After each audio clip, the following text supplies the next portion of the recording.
it fucking ready because Hellion and Leper here. So I'm really excited. This will be fun to go through. I have not looked at these yet. The only thing I did is scroll down to see how long they are. You can see they're pretty beefy.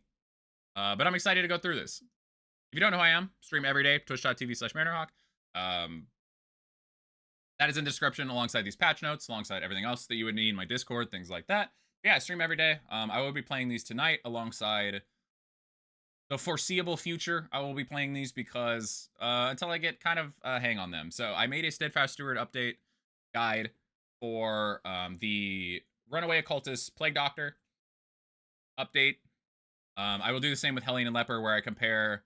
Obviously, the in-game allows you to compare the Wanderer to the other paths, but mine specifically will be comparing the old Hellion to the new Hellion, etc. So I will do that alongside my recommendations and my basically my experience so far and what I think of the particular path. So I'm excited. Made a video probably like a month ago, maybe a little longer than that, where I talked about kind of like my request for the leper changes. I didn't do like a full, rework or anything like that, but I talked about basically why I believe that they should make Leper not a frustrating character to play. I think he's been kind of a little bit of a joke towards the joke side for the last like decade between this game and DD1. I would like if they no longer um if they no longer lean into leprosy so far. I would like if he was a character, an actual character, instead of just a frustrating one. Some of the things I said is I think a slam dunk, and I really hope that they do it, is Bash gives 2 immobilizes, because it doesn't feel good only pressing Bash because it only gives you 1 immobilize. I know the common thing with Leper is just give him more move resist, which would help. But the problem is you can have infinite move resist, and your enemy or your heroes behind you, if they get pulled forward, it doesn't check his move resist. So it doesn't matter if he has infinite, he's still going to get pulled. So sometimes you run into that issue. So I hope that they give him immobilizes so you can kind of lean into a little bit. I hope they open up his ranks as far as what he can use. Things like, does Purge need to be only usable for rank 1? I don't think it's good enough an ability to really justify that. I would like if they opened that up. Things like being able to use Solemnity or being able to use Reflection in like rank 3 or rank 4, just because.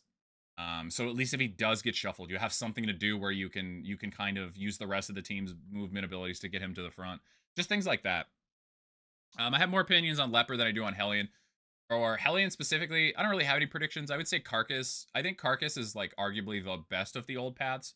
Um, I would expect what I would say is a sort of like update in the sense that like Venom Drop got back in the day, that Ritualist got back in the day, that Chaplain got, where they are that foundationally they are good paths.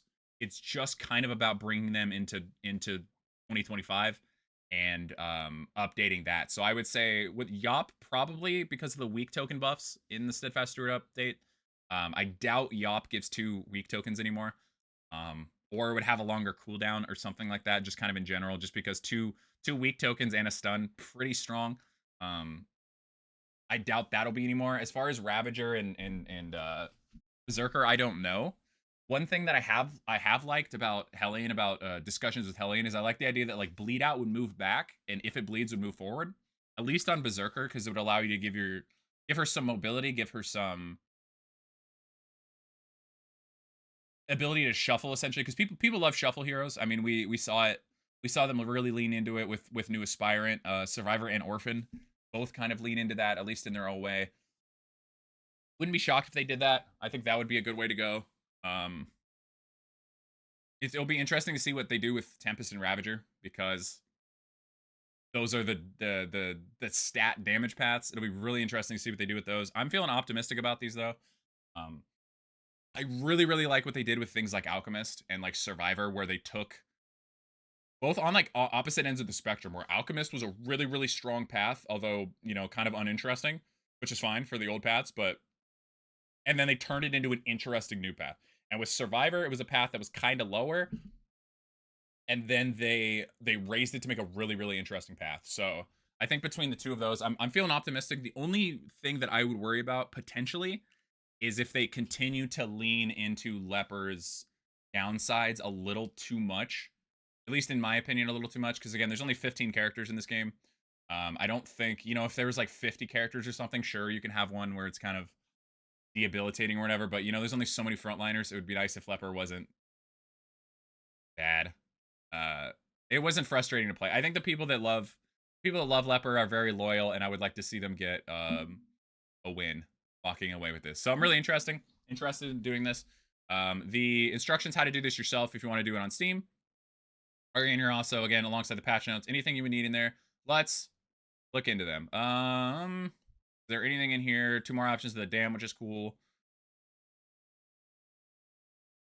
More detailed than usual. That's kind of old. All right, let's get into it. So Leper Wanderer. The Wanderer Leper has been updated to improve his older utility elements and better weigh some of the values in his naturally wide damage ranges, particularly in regards to skills that risk self-blind. Minor adjustments all been made to base res values. Chance of starting combat with 0-2 blind with no res roll has been changed to a guaranteed 1 blind that rolls res as normal. Okay. I should have mentioned this. This, I assumed, was going to one of my most confident predictions was that the combat start blind was going to be resistible now. It's the reason it was not resistible before, I believe. I'm pretty confident in saying this without actually having actually any knowledge, is because Tempest was already definitely, you know, arguably the best path for him. I think if the combat start was resistible because of the blinds,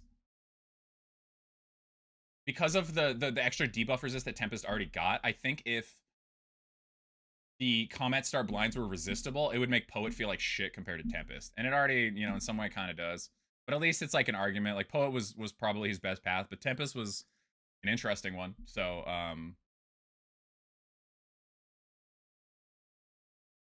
I figured that they was going to roll debuff resist. So now that Tempest is not going to have, presumably not going to have that the debuff resistance. So, Wander Seal now reflects combat start blind information. Bait move res increased from 20% to 30%. Again, I hope this is not the only thing that they do. I hope they do something with it that immobilizes, because that's not just going to fix it, although it is nice that that's a buff. Stun res from 30 to 40. Bash increased damage from 2 to 4 to 3 to 7. Wow. That's a pretty... Wow. So it actually does damage now. Bash plus damage increase from 3 to 5 to 5 to 9. Wow, so that's a 14 crit on Bash. It's probably 5% like it was before, but that's crazy. Bash plus immobilize applied to self increased from 1 to 2. They did it. Applied to target increased from 1 to 2. They did it. Okay, Bash. Fucking thank God. Bash is not... I love Bash as an ability. The days that it gives and everything. Thank fucking God they did it. I know I said I was fairly confident that they were going to do it. I thought it was kind of a slam dunk. It is, but that's still... I'm still surprised. Thank fucking God they did that. I think I put that on the feedback at one point. I'm taking credit for that. I don't care what they say. It's my credit now. Damage utility has been improved. It still retains less average damage than self-blind skills since it doesn't have the same risk. Fair, but that's actual damage now. 3 to 7, 5 to 9. That's actual damage. That's decent. Break increase from 4 to 7 to 5 to 9. Break plus increase from 4 to 10 to 6 to 12. 18 crit. Crazy. Break plus now prevents the target from gaining blocked for 2 rounds.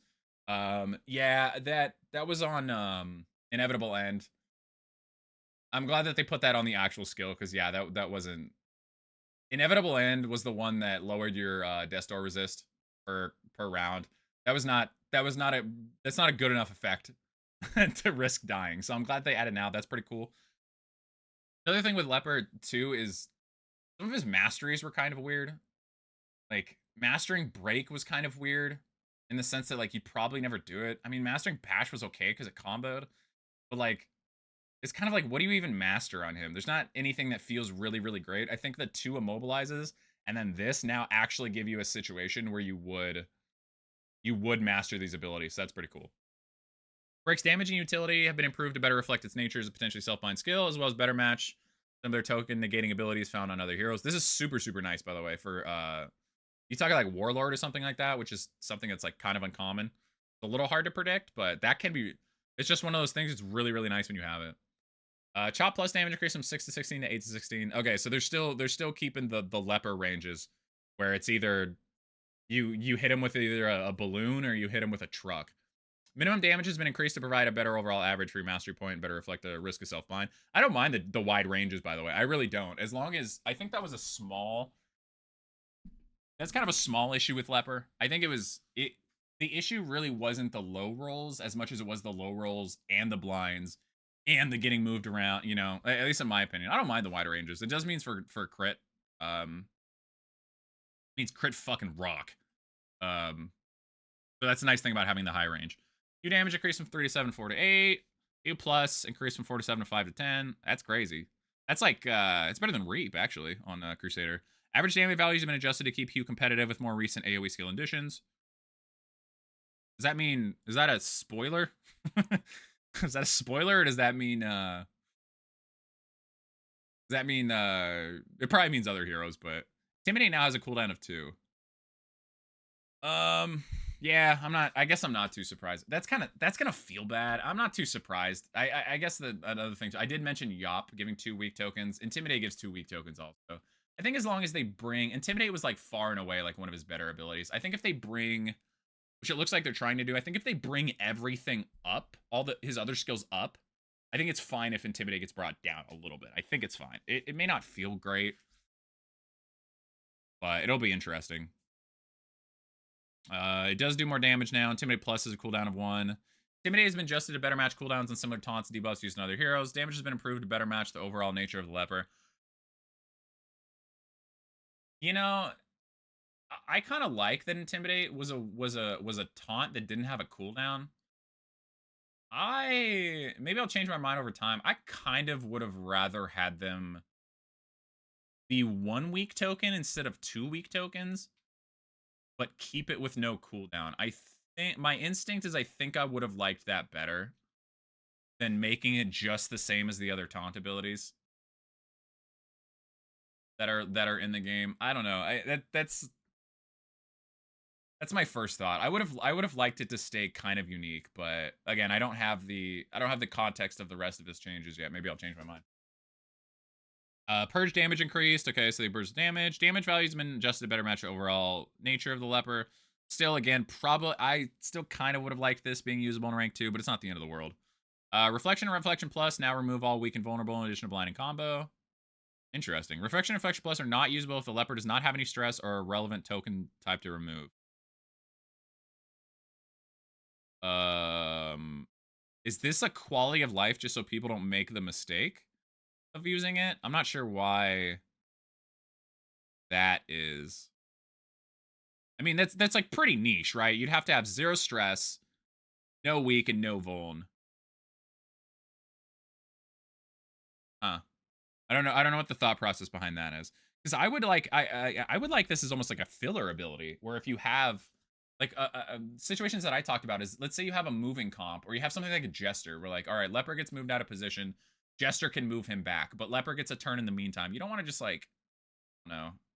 I mean, I guess you could just move. I guess it's like the same thing. I don't know. There's some situations where maybe you wouldn't want to move, but I guess I don't know. It's probably not a big deal. Maybe that's just so people don't get baited into pressing it on accident. I'm not sure. Reflection Plus stress heal reduced from 2 to 1. Reflection Plus cooldown increased from 0 to 1. Reflection Plus no longer grants plus 20% debuff resist for 3 turns. Reflection Plus now grants 10 buff rebounds for 3 turns per type of token it removes.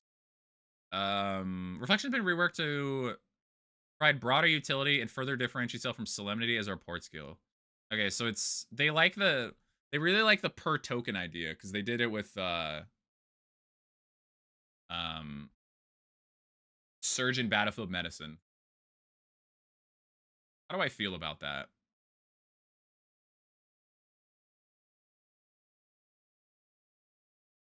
Again, I think it's one of those things. I gotta read the rest.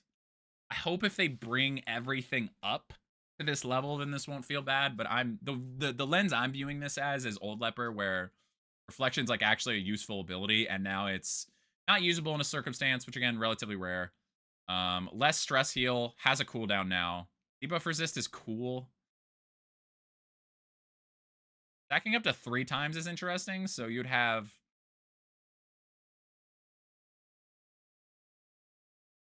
you could stack it even though it's got a cooldown. Interesting. We'll see. Revenge has been re-envisioned as a modal skill, granting offense at the cost of defense while active. Okay, so they still kept it fundamentally the same, at least as far as like the archetype or whatever you want to call it. Revenge and Revenge Plus cooldown reduced from 3 to 2. Revenge and Revenge plus duration increase from 3 turns to 1 battle. Okay. Now prevent block from being gained while active. Okay, interesting. Will turn off with it'll turn off with stand if it's active. Wow. Huh. He's got stances now? Interesting. Now grant 1 strength when used. Chance of granting strength on turn start reduced from 100% to 75%. So it gives you 1, and then it's a 75% chance of giving more. Do not stack. No longer applies 2 vuln when used. Clears all block, clears all weak. Now against +3 speed. Interesting. No longer applies 1.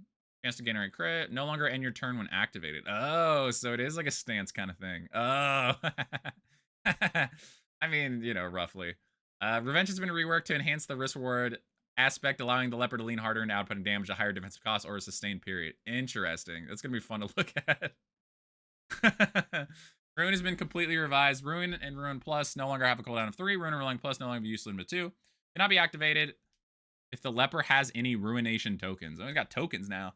Now grant Ruination tokens when used.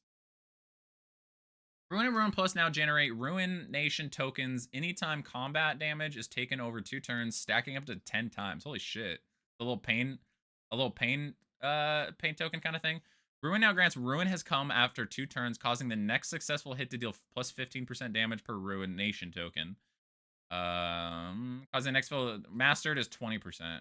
Ruin has been revised to better reflect its original intention of converting damage taken into a powerful attack in a way that's easier to visually process via token system instead of a buff that appears to vanish out from under you. I think that's probably, I think the token idea, again, without like really looking at it, I think the token idea is probably good.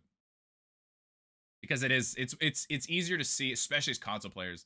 It's easier to see than just like the little arrow with the buff. So I think that's probably interesting. I'm gonna have to look at that. I'll look at that at the end of this. I'll probably have to look at that and see really what that looks like to like really understand. Now generates Ruination tokens anytime combat damage taken over 2 turns, stacking up to 10 times. Interesting. Okay, so we'll have to look into that. Solemnity and Solemnity Plus can no longer be activated if the Leper is both above the health threshold and has 0 stress. The Solemnity, assuming that they don't change, maybe they will change it. Assuming they don't change the usage limit, this makes more sense than Reflection doing that. But I don't know. Maybe it's a quality of life thing. I might just be missing something. Yeah, prevents activating the skill when it have no effect. I guess that's a new player thing, or just to catch you kind of slipping to make sure you don't make a mistake. I guess that, yeah. I mean, yeah, there's nothing wrong with that, I guess. Withstand and Withstand plunge launch range from change to 1, 2, 3 to 1, 2, 3, 4. Okay, another 4, rank 4 Leper. Withstand and Withstand plus duration increase from 3 turns to 1 battle. Reduce from 3 to 2. Now clear all strength, clear all vuln. Prevents strength from being drained while active. Okay, so it is a little bit of a stance thing. So, Revenge is offensive. Withstand is defensive. Kind of, sort of stance. Interesting. Now debuff crit minus 100% while active. Withstand will turn off if Revenge is active. The buffs do not stack. I assume it's not going to end your turn either. Withstand. So it still gives you res. Still gives you move res. Oh, so it's 20%. Okay, so it's 20% dot res, mastered and unmastered, and it's 20 move res. Mastered and unmastered. Withstand block plus reduced to block. That's not a huge deal. Block pluses are nice, though. No longer in your turn. Withstand has been revised to provide powerful tanking at a reduction to offense over a sustained period in a way unique to the Leper when compared to other heroes. Interesting. Okay, let's take a look at this in-game just to see if there's anything interesting, anything I'm missing.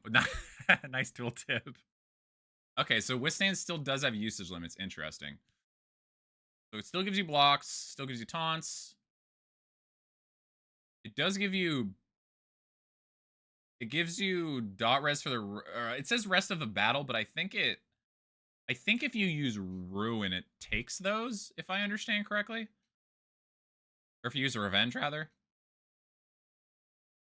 I believe that's... Yeah, I believe that's how it works. So it's one battle, but it's only a full battle if you keep it like that.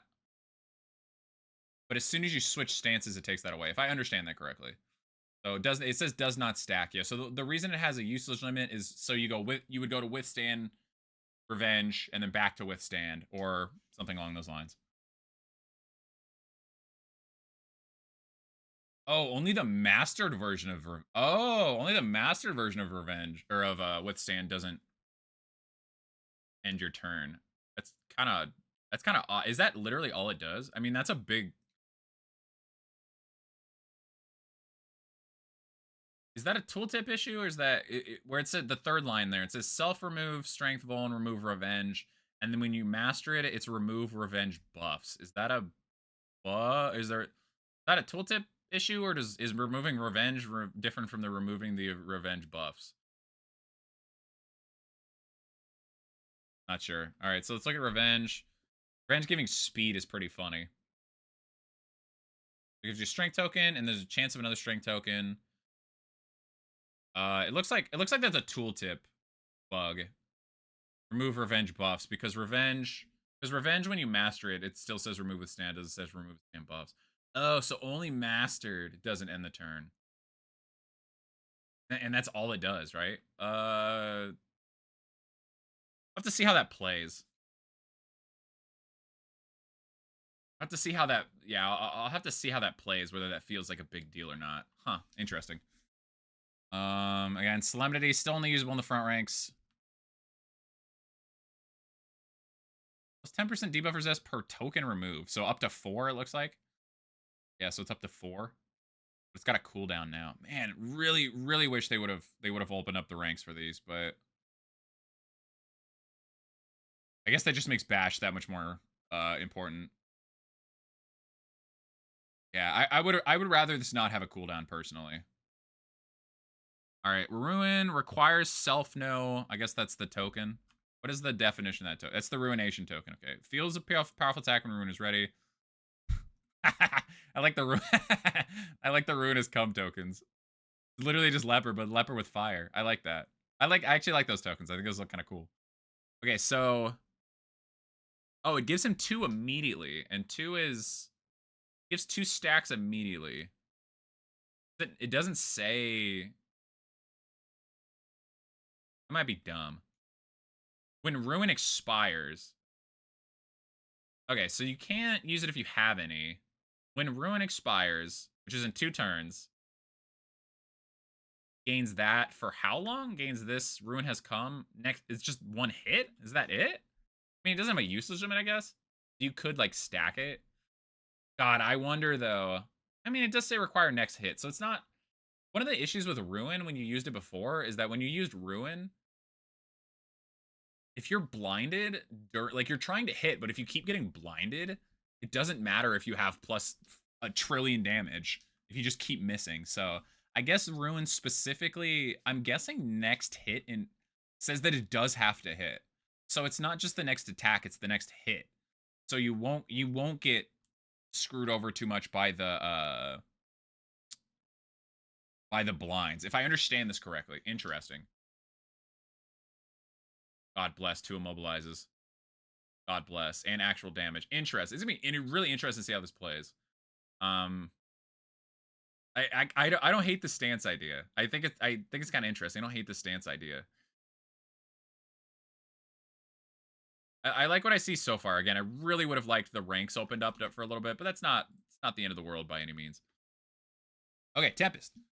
Dev note, the Tempest has been. I'm really curious to see what they do with Tempest, by the way, because I think a big reason that yeah, not only do Hellion and Leper have a lot of they have a lot of dead abilities. Old at this point. Or like Revenge you didn't really use, Ruin you kind of used, but not really, Reflection not really, If It Bleeds not really, Breakthrough not really, Bloodlust not really. So it's like, it doesn't shock me that these 2 are last because of that, because there's a lot of changes that has to be done, and then Tempest and Ravager are literally just stat paths. So how do you rework a stat path? You kind of have to get more creative about it. So it doesn't surprise me that these 2 are last. So it's gonna be interesting to see what they do with that. The Tempest has been revived to better reflect the path's glass cannon risk-reward nature while expanding the viable skill options to more than Chop, even if Chop continues to remain a threat due to the existence of anything in the front 2 ranks. Oh, threat to the existence. No longer has all the resist stuff. Yeah, negative tokens are a valuable part of the Tempest mechanics now, so there's little reason to keep improved debuff resist or disease res. Similarly, his need to work with negative tokens and the self-damage from heavy hitters negates the need for a base reduction in HP. Right off the bat, if you have to play a lot around negative tokens, I wonder if there's a subset of people that aren't gonna like that. As opposed to it being a Tempest was a pretty simple path before. And now if you've had to play around negative tokens or not, again, without looking into that any further than I already know. I wonder if that's gonna be unpopular. Not necessarily just because something you have to play around something isn't necessarily bad, but I'm just wary with the Leper. Break is a path skill, okay. Break and Break Plus deal +2 damage to the Tempest per negative. To the Tempest? He does damage to himself?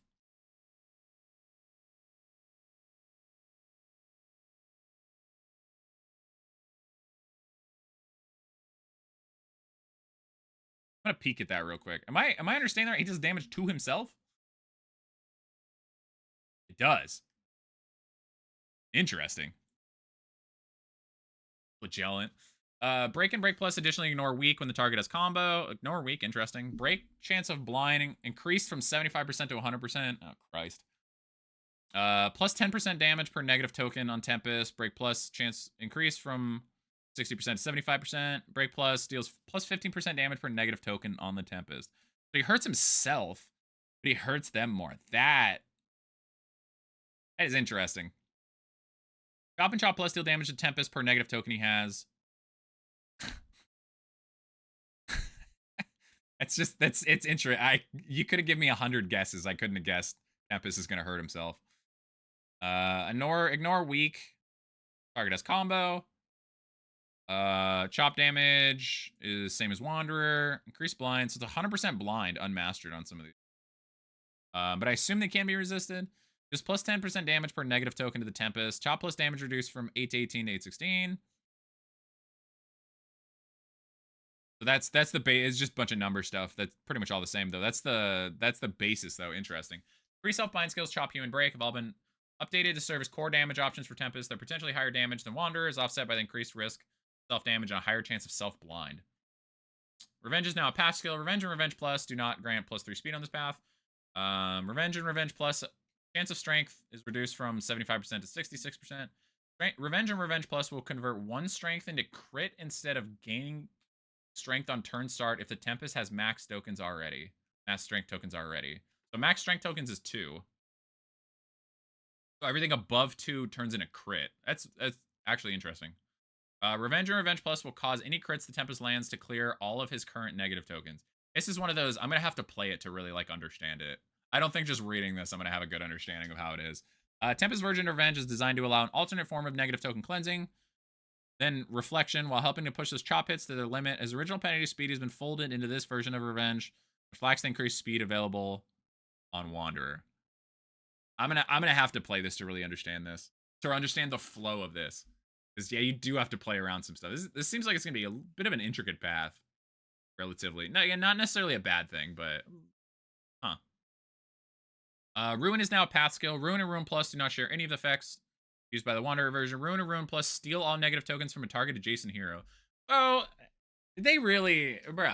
They gave, instead of buffing Maniac, which I think that they should because I love Maniac, but it's kind of old. They gave this shit to Ruin, bro. Ruin and Ruin Plus do not end the Tempest turn when used. Ruin has a cooldown of 1, has a use limit of 2. Ruin Plus has no cooldown, has a use limit of 3. So the idea, it's not actually the same as Lashes, but the idea is that you steal the negative tokens, so it allows him to do more damage. It kind of Maniac though, a little bit. Plays around, can pull negative tokens to himself, hurts himself when he when he uses his main abilities. It's kind of Maniac. They made a new Maniac. The Tempest version of Ruin is intended to facilitate the changes in Tempest gameplay, allowing players to quickly pull negatives from an ally in order to feel a bigger hit or centralize them on the Tempest for a quick reflection cleanse. Pair with Revenge's crit token for the best of both worlds. Okay, I gotta look at that. That shit's weird. Plus 2 damage per negative token to a maximum of 10. Okay, it still does ignore blind. That was one thing I was gonna ask. Does it still ignore blind on combo? It does, because it said it ignores weak now, but it didn't say whether it kept the blind or not.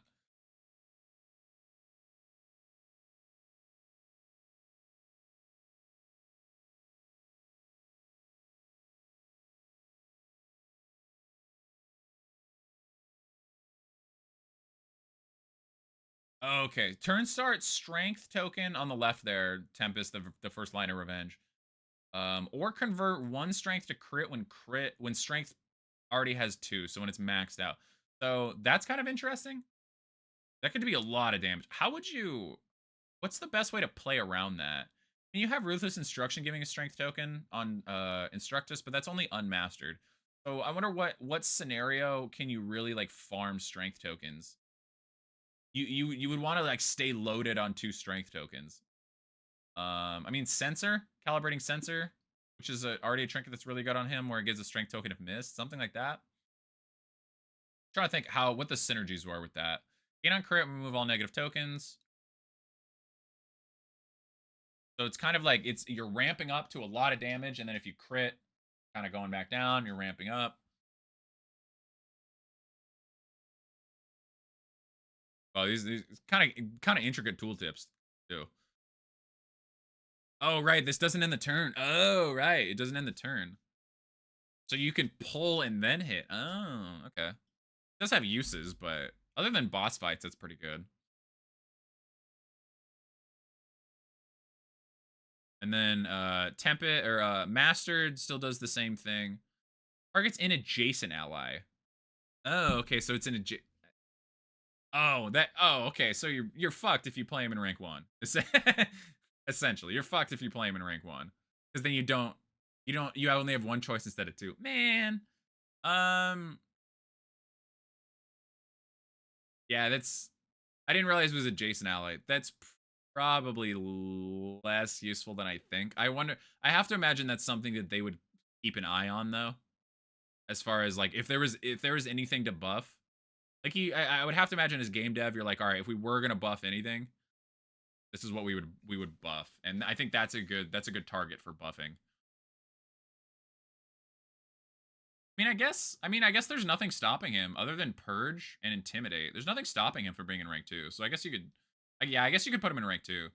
I don't like. I've never liked. I know it's decent. I've never liked Tempest in rank 2 because I don't like missing Purge and I don't like missing Intimidate. But I guess there's nothing like inherently wrong with it. Okay, so if you play the Tempest, probably I don't know how big of a difference it is. Probably should be played in rank 2. So you miss out on, yeah. I guess I don't really see any reason why you would do that or why you wouldn't do that. Let's see, Mastered Bash would give you 2 vulns. Maybe Bash isn't the worst idea alongside Tempest. I'll have to see. See how that plays out. Interesting. Yeah, that one's tough. That one's tough. You have to like play that one to like really feel it. But there's definitely a certain level of kind of like dancing with the hero that you got to do. Like I guess a little. I mean, kind of like an Arsonist light, not quite leaning into it as much as Arsonist, but you kind of like, you kind of got to dance around a little bit with like the negative token stuff. Kind of a little like kind of like Maniac does. That'll be interesting. All right, Poet. Dev note: the Poet has retained its tank role, but elements have been folded down to path-specific skills and has given some regen options rather than massive bulk healing to better differentiate how it tanks compared to Wanderer. Okay. Poet was really strong, but honestly, it was pretty much only because of Solemnity and the stat buffs.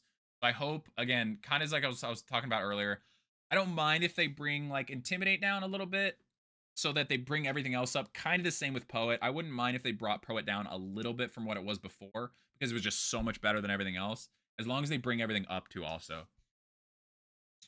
A bunch of stuff that's no longer path skills. These skills were receiving penalized damage from the Poet path. No benefits they remove. Match Wanderer. Break Plus does not prevent a target from from gaining block for 2 rounds, unlike Wanderer. Break Plus now steals all block and block plus on the target instead of removing them. Okay. Break Plus converts each stolen block into 1 regen if Revenge is active, since Revenge prevents gaining block. Oh, okay.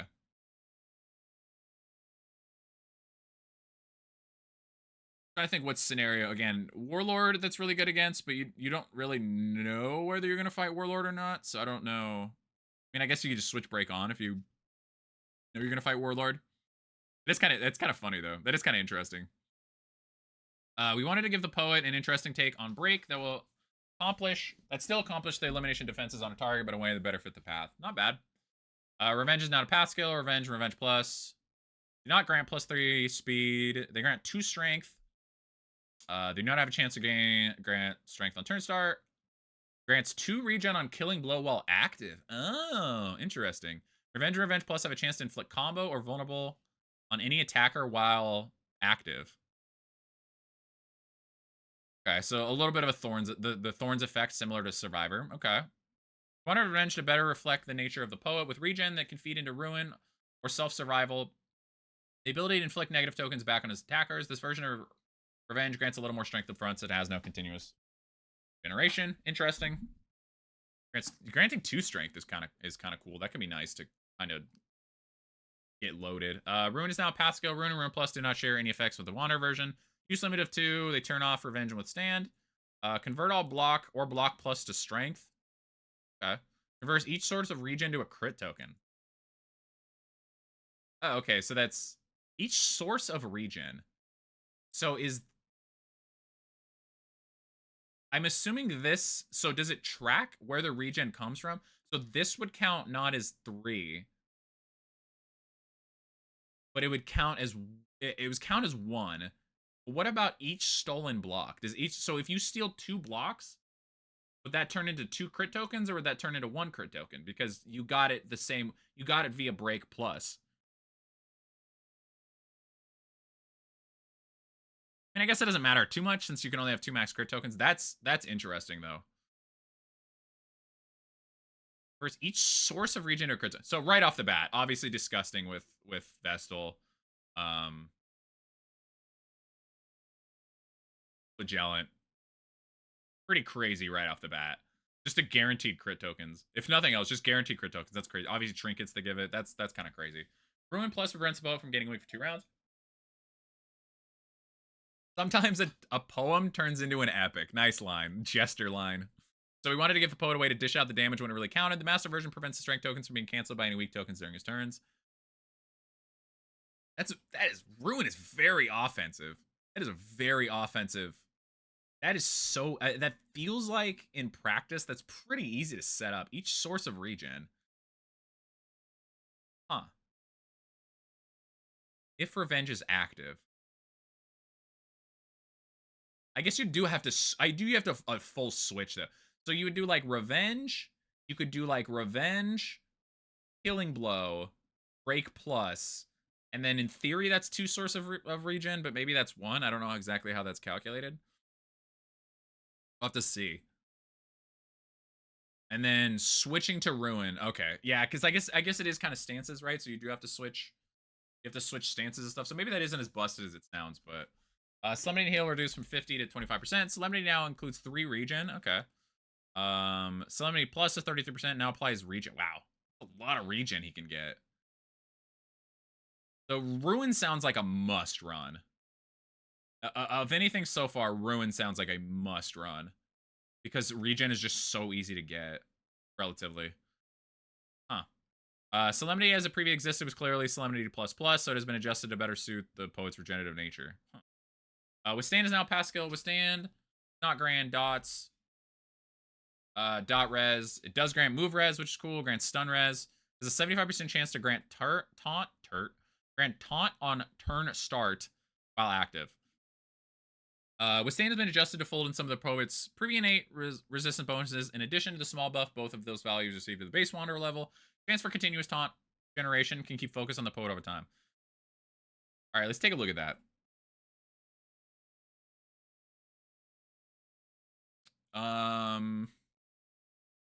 Okay, so when you're within stance, when you're in withstand stance, cannot crit.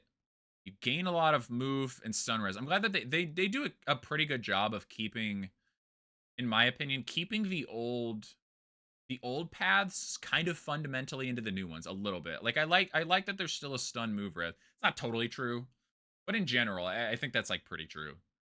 So I like that.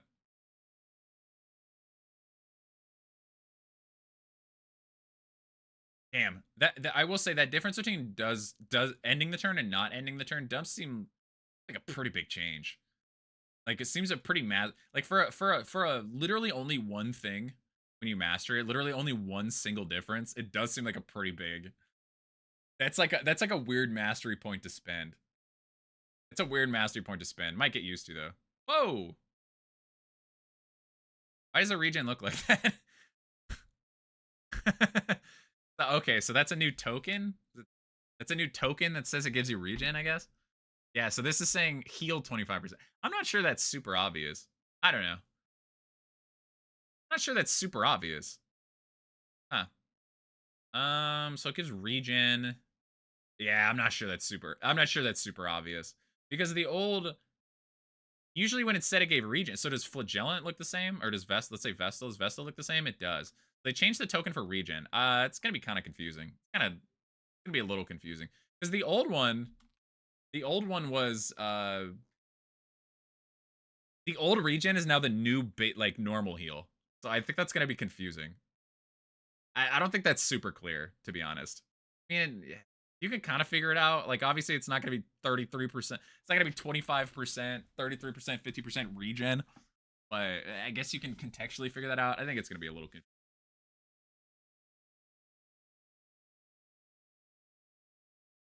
Requires self-block or requires self-regen.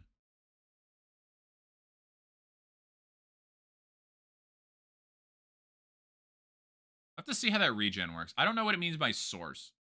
I don't know how closely does it keep to the source. Does it really as far as I know, there's nothing in the game that does that. So that would be, as far as I know, that would be new into the coding of tracking, like whether it came from break or whether it came from solemnity or whether it came from Vestal or Flagellant. That's kind of intricate. You know what even skills would you run on Poet? I don't even know. I'm not even sure what skills you would run. What even skills would you run? I'm guessing 2 of these 3 stances, not all 3, because if you ran all 3, you ran all 3 and then just had like what, chop? Like heal or whatever you wanted to run? A lot of usage limits too. That's a weird path. What the hell would you run? So I guess you'd pick 2 out of 3? I mean, I guess you could probably just pick one. Even the hell, I don't even know. I'm not even sure what I would run. It's a weird skill set. All right, Monarch. One idea that I liked, I think I didn't mention, one idea that I like is Monarch being a frontline sergeant. So sergeant buffs everybody in front of him. Monarch being at the front, buffing everybody behind him. I like that. That being said, I really like the idea of old Monarch, which is I like the idea of like a ramping kind of a boss. It's supposed to be, it was intended to be like a kind of a boss slayer sort of thing. It didn't, in practice it didn't work out. It was too penalizing, and then obviously with Kingdoms coming out, it just wasn't practical. It just wasn't gonna happen. I think it would be gutsy, and I don't even know how I would do it. I would like if they kept Monarch as a ramping sort of path, I guess, where you have again like a boss slayer kind of thing, or something that late game is stronger than early game. That being said, again, I don't know how the hell you balance that. And I'm not even sure you can, because Confessions is so short compared to Kingdoms. I don't think there's any way you could do that. Because if you did something like, let's say like kill list for Bounty Hunter, right? You get like, let's say like, 3% damage, whatever, 1% damage per kill. It like whatever the number you pick there, 5% damage, whatever the number you pick is going to be probably it's either going to be way too weak in Kingdoms or way too weak in Confessions. So unfortunately, I don't really see that being an idea. I would love if they kept that though. I love the idea. I just don't know how they would do it. I expect Monarch to be scrapped completely. I would love if they kept it though. No secret that the Monarch path hasn't filled its purpose since we introduced the ability to swap paths mid-run. Yeah, that's another thing actually. Yeah. Nor has it ever gelled with the nature of Kingdoms mode, so it has been revisioned in a way that functions with both of these things while still true to the original versions of Power at Campaign's End and being a slightly more supportive version than the normal self-contained Leper. So they did keep it. Although I hope they keep the idea of a frontline sergeant path in their head, though. I would love a path that buffs everybody behind it. I love this path in general. All right, they kept this. We'll see how it is. I believe that they'll figure this out, because you know, the devs balancing, I don't know, abilities or whatever, everybody's abilities. Everybody's a thought on this game in 2023 or 2022, or technically whenever they were designing Monarch, is a lot different than now. So I believe that Monarch's going to be an interesting path. So let's look into this. No longer against stuff. When a Monarch kills any corpse target, he gains 1% Monarch's Oath permanently. So I did have the idea of killing Blow, but I was wrong on whatever Monarch's Oath is. When a Monarch kills a Lair boss, he gains plus 10% Monarch's Oath permanently. Monarch's Oath stacks to plus 66%. Monarch's Oath affects Chop, Purge, Ruin, and Solemnity. Now a path move is a path skill. Move increased from forward 1, back 0 to forward 2, back 2. Positioning matters to the Monarch, and the Leper isn't about to become a dancing class. Damn. I know people wanted that. I don't really want that. I know people wanted that, though.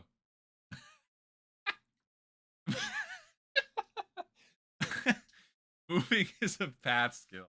That's funny. I like that, though. Bash is now a path skill.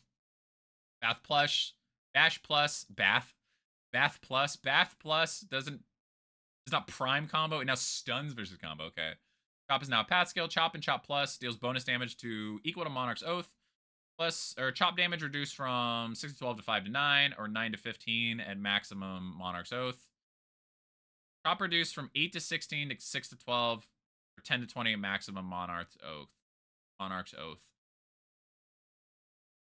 One again, I wonder how is this again, you know, the issue I think fundamentally with this, again, without knowing the rest of kind of what's going on, I think the issue fundamentally in this is how do you make it feel good in a 2.5 hour run or 3 hour run or whatever in Confessions as compared to a you know, 12 15 hours 16 17 whatever of Kingdoms.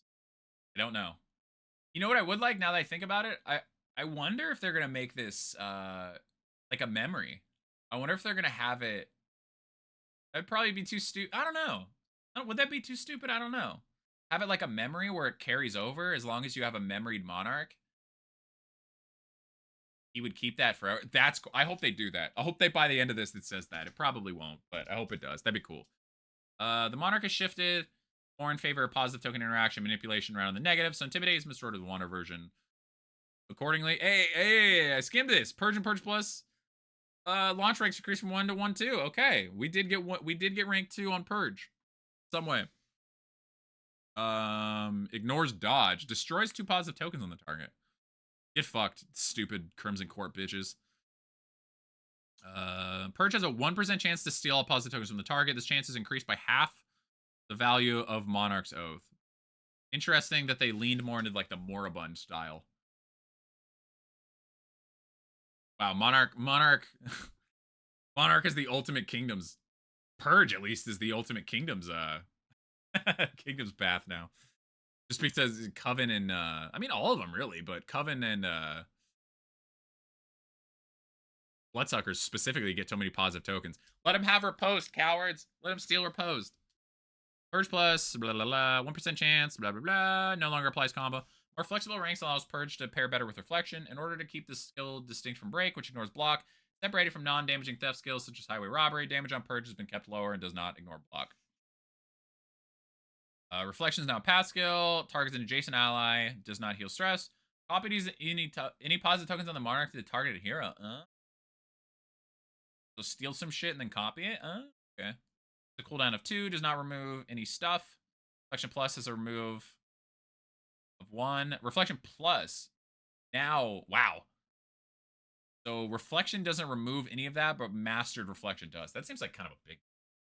It does not grant any debuff resist based on negative token removal. Yep. The Monarch has been given a version of Reflection that better suits his ability to support other heroes, allowing him to share his benefits with those around him. Again, you want to go back to like a Ruthless Instruction sort of thing. Ruthless Instruction, a crit token, and then he'd copy it into somebody else. I don't know how that would really. It's only one adjacent ally. It's not both. So I don't know how that would feel worth it or not. I mean, I guess so. Kind of a lot of setup for 2 crit tokens, but Ruin is not a path skill. Ruin grants a Ruin is Come token that lasts for 3 turns. Target a token grants bonus damage to non-chop skills equal to Monarch's Oath. Ruin is Come token causes the Monarch to gain +1 stress per target hit. Okay. Grants a Ruin is Come plus. Bonus damage to non-chop skills. Execution. Ruin has come plus grants execution 1 to all melee skills. Interesting. I kind of like that they gave him. I kind of like that. Wonder why they did with the stress, the plus stress part though. Ruin plus additional buffs. Any adjacent allies with a damage bonus equal to half of Monarch's Oath for 2 turns when used. Oh. Execution makes an appearance in the Leper's kit at long last, conditionally. Ruin offers a way to finish off targets more easily, building up more Monarch's Oath, while also expanding the damage buff to other skills and allies. Again, how is this gonna feel in Confessions? I mean, maybe it's not the worst world. You know what? I've always said Arsonist. Arsonist is a Confessions path, because for Arsonist to really get, for you to get the full value out of Arsonist, you need to not be scared of hitting Death's Door. Because if you're hitting Death's Door, that means you have more burn. You need to not be scared of hitting Death's Door, and you need to be able to have all of your skills. And in Kingdoms, you will not have, at least in the beginning, you will not have all the skills that you need, all 5 skills that she needs in order to maximize the value. And she gets fatigue every time she hits Death's Door. So maybe if Ruin is more of a Kingdoms path, I guess that's a trade-off, sort of. I really wonder how that feels in Confessions, though. Dude, I'm telling you, let it keep with the memories. If Monarch's Oath keeps with the memories, I think that'd be super cool. Solemnity is an amount of path skill. Solemnity heal reduced from 33 to 25%. Gains a heal bonus equal to Monarch's Oath. This makes the heal 33% at 33 Oath and 42%. Oh, it's a heal bonus. Okay, I was gonna say, is that a 66% heal at 66? Okay, so somewhere between 33 and 42%. You have half or full Oath. Solemnity plus heal reduced from 40 to 50, 40. Oh, so it does. Oh, wow. Gets a heal bonus equal Monarch's Oath. Oh, it's because it's this changes. Okay. The 66% chance. It's kind of, I hope the tooltip reflects that and you're not just like doing math in your head. It's only fair that another signature skill benefit from all the work Monarch puts in to gain his power. All right, Leper Trinket reworks. Seashell was busted. That's probably getting nerfed. Inevitable End, Simple Flower probably getting buffed, if I had to guess. A Simple Flower now provides both heal 10% and block plus when resisting a stun, daze, or move. So both. Okay, both heal 10% and block plus when resisting stun, daze, or move. Now has turn in, ally behind, add 1 passive token. Oh, okay. Oh, that's a little bit. A little bit of the frontline Sergeant I was talking about. A little bit.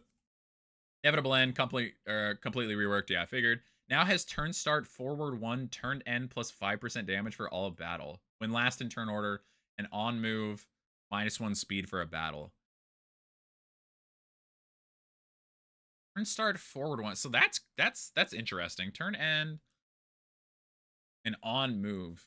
Okay, so I guess, okay. So the idea between the, so this is he's going to be in rank 1, but it's a little bit of a safety net in case he isn't in rank 1. And then he loses speed in order to set up for the turn end better. I wonder, do you like start him in like rank 3 and just let him battle ballad his ass to the front? Self battle ballad, I guess. I guess it just depends on how much you want this.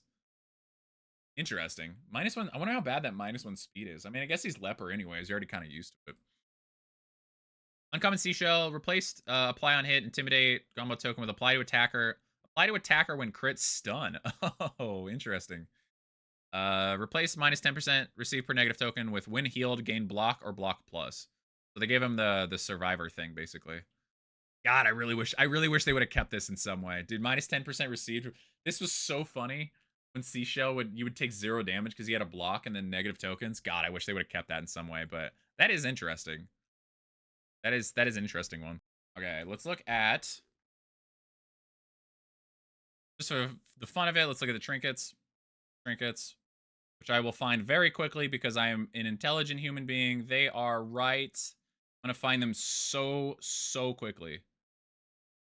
Oh, they're just there. I'm gonna find them so fast because there it is.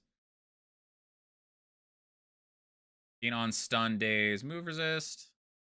Yeah, still not used to the regen now being a heal thing, but so kept the melee skills, gain on crit. Not really a big deal, anyways. I like the turn behind positive token though. It's a mini Galia basically. I like that. Inevitable End. My my instinct was this is when the hell would you spend 65 baubles on this? This feels like something you get for free and you're like, nice. But do you spend 65 on this? I don't know. I don't know about. I mean, not that it's bad or anything. I just think like it's a nice like small buff, but is it a 65 bauble buff? I don't know. Fly to attacker when crit is pretty funny. Still got the gain when hit thing. Okay. Looking pretty good. All right, let's take a look. Is there anything I'm missing with Monarch as we look into this? So how is Monarch's Oath? Is it would it show up in a buff? Where does that show up, I wonder? And I hope it shows you all the I would assume it's probably counts as a permanent buff.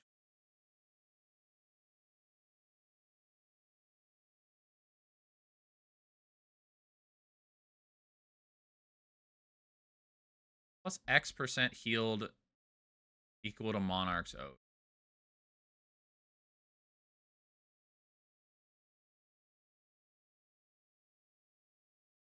Yeah, I'm gonna have to play this to really understand this, but interesting. I wonder why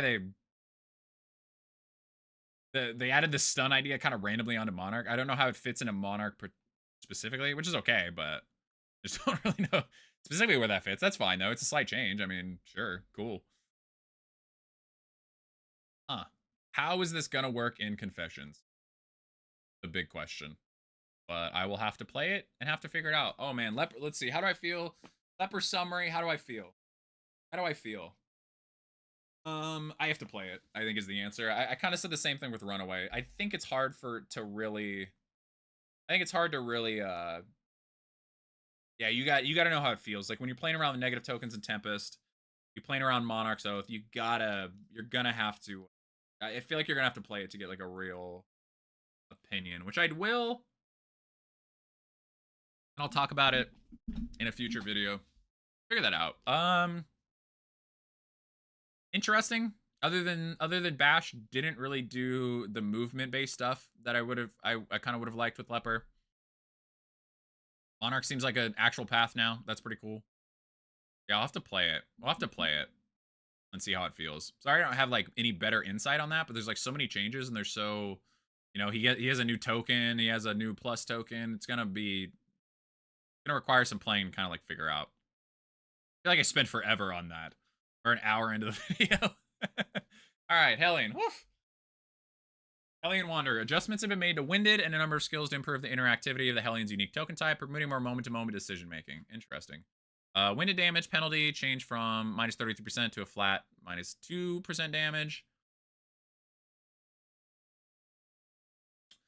Right off the bat, the reason that feels kind of tough is because if she has abilities that like toe-to-toe is gonna do 0. As opposed to like at least having a potential to do 1 or 2, that could be a big difference because it's not gonna break. It doesn't break block tokens. It doesn't break death armor tokens with that. I hope she got some damage buffs to make up for that.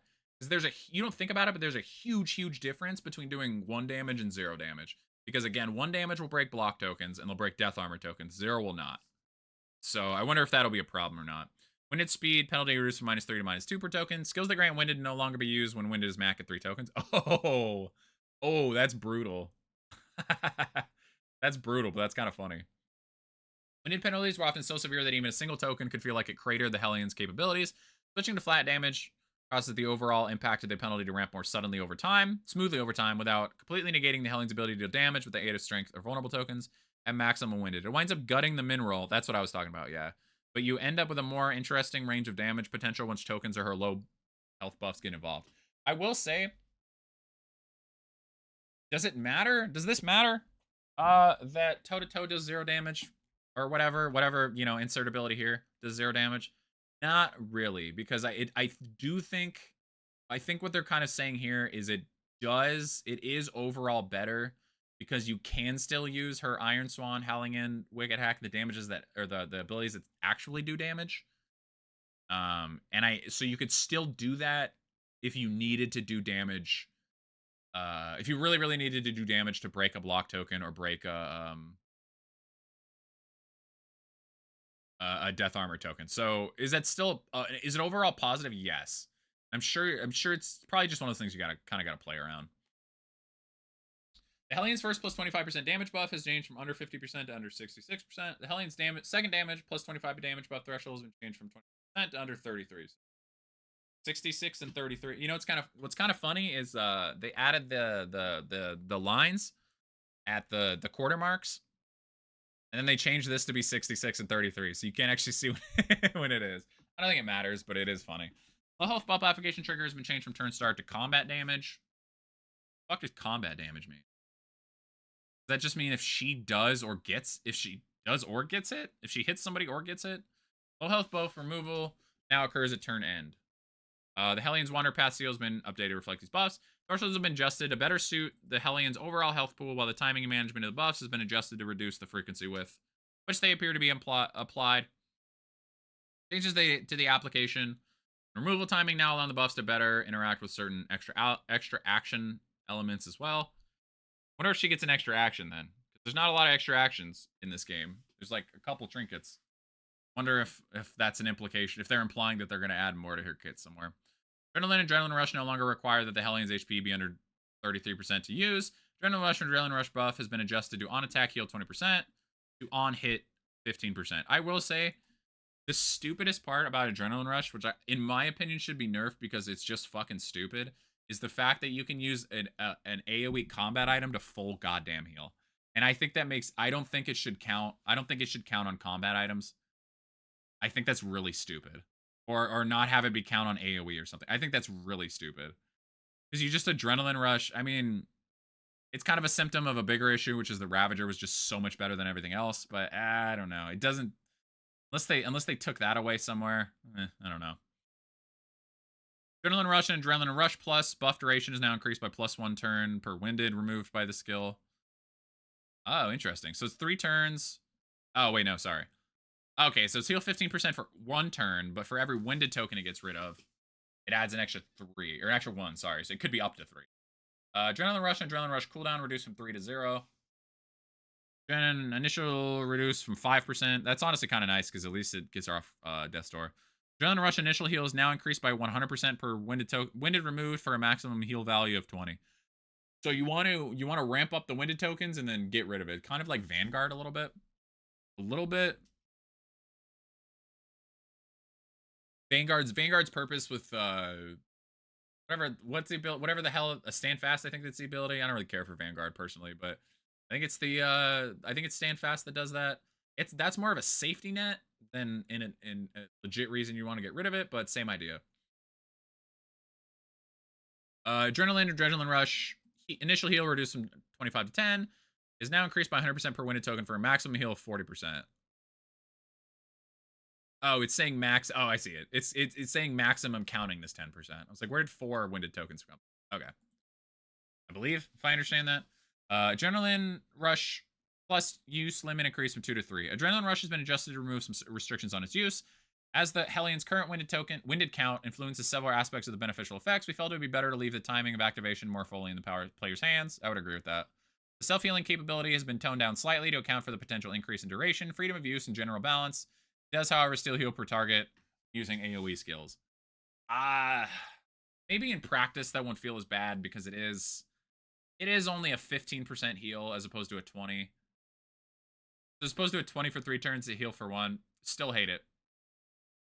It's just, I think when something is so easily a choice on what to do, I think it hurts experimentation. So yeah, I think that probably hurts experimentation a little bit. Not that that's, I guess, the end of the world, but, you know, don't agree with that personally, but it's alright. I would like if it, like, maxed at 1. Barbaric Yop and Yop Plus no longer be used if the Hellion is 3 winded. That is really interesting that you have to get rid of the winded. You can't just sit on it forever. At least on Wanderer. I'd be surprised if Carcass still kept that, but Carcass could be a totally different path. Now apply 1 winded per target hit instead of guaranteeing 1 winded regardless of whether it hits or misses. Okay, so that means it's worse against dodges. It's worse against dodges and blinds. Is the long story short of that.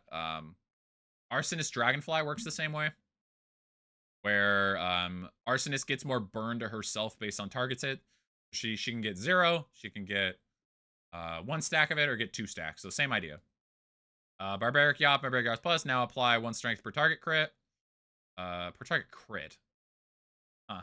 Yop and you now ignore blind. Oh, okay, well, it's only so this is just gets cucked by dodges basically, not blind basically. Yop Plus reduced weak from 2 to 1. That's kind of what I figured. Yop Plus. Oh, okay. So it's saying okay. So this is comparing it to old, quote unquote, at this point. Okay. Something. I don't know. We'll look at it. Cooldown reduced from 1 to 0. Yacht plus crit increased from 10 to 15%. With the recent changes to weak damage calculations, 2 weak to 2 targets is a bit much for all skills going on, so it's been reduced to 1. Kind of what I figured. Oh, it's weak reduced to them. It's weak to them. Okay. Adjustments have been made to improve some of the skills' overall utility and availability. Don't sleep on this crit chance though. 15% is pretty high for an ability, honestly, an AoE ability. That's pretty high. Don't sleep on that. Don't sleep on that. Again, I assume it says apply. I assume that's for her. It's not going to give strength to the target. It'd be kind of weird. Bleed Out and Bleed Out Plus can no longer use if the Hellion is 3 winded. Bleed Out has been slightly adjusted to abide by the new winded properties and restrictions. Bloodlust and Bloodlust Plus damage versus target's bleed adjusted from plus 30% 5 turns to plus 30% 2 turns. Bloodlust and Bloodlust Plus damage is now increased by +1 or winded removed by the skill. So yeah, you wanna ramp up the winded and then get rid of it with either Bloodlust or Adrenaline Rush and get a buff based on it. But yeah, kind of similar, a little Vanguard-y, I guess, a little Vanguard-y. Plus, Bloodlust Plus now grants all melee skills Execution 2. So not even just versus bleeding, it sounds like. It's just Execution 2. Maybe it's versus bleeding. We'll look at it. Execution buff duration is increased by +1 or winded removed from the skill. Okay. We decided that execution versus a target that's already suffering from a dot wasn't sufficiently impactful, so the skills master version now lets the Hellion slaughter far greater indiscrimination. Indiscrimination. Okay, so it is not just against bleeding. Okay. Breakthrough and Breakthrough Plus cannot be used if Hellion is 3-winded. No. Breakthrough and Breakthrough Plus is now an AoE that targets ranks 1 and 3. They brought the AoE back. They did it. They did it. They brought it back. Breakthrough and Breakthrough Plus forward reduced from 2 to 1. Breakthrough and Breakthrough Plus no longer ignore guard, no longer remove all guard, but they apply 1 winded per target hit. You could do some. It seems like no longer has a cooldown. Seems like you could do some crazy stuff where you just break through. I wonder if that's a dancing thing. You could like break through Bloodlust, or you could like break through Adrenaline Rush since it doesn't have a cooldown, and it applies per target hit. Wonder if you could do some dancing stuff with it now. No longer prevents the target from getting block. Damage slightly increased. At least the crit is increased, or the crit damage. Breakthrough has been reconstructed as a wide range area effect skill, capable of dealing significant damage when supported by strength or the Hellion's low health buff. Yeah, I guess 4 to 8. 4 to 8 on 3 targets is pretty crazy for a no cooldown. That's a dance. She's for sure going to be a dancer now, at least a little bit. Shuffler. It can help remove defensive tokens from a number of targets at once and very quickly cap the Hellions run it in order of full refreshing skills like Adrenaline Rush. That seems like that might be like a main ability. If you at least want to play into the gain winded, lose winded, gain winded, lose wind, that's kind of crazy. Like a lot of damage. Yeah, and again with strength tokens and stuff, it's a lot of damage. It's a 12. I mean, if you get a crit token, that's a 12 crit on 3 targets. I mean, it's a good chance that of the 3 targets, somebody's gonna have a dodge or block, so usually not that. I guess like straightforward, but Howling and Howling End now require that the Hellion has 3 winded. Howling and Howling Plus ignore any damage penalty from winded tokens. No longer apply winded. No longer move her back 1.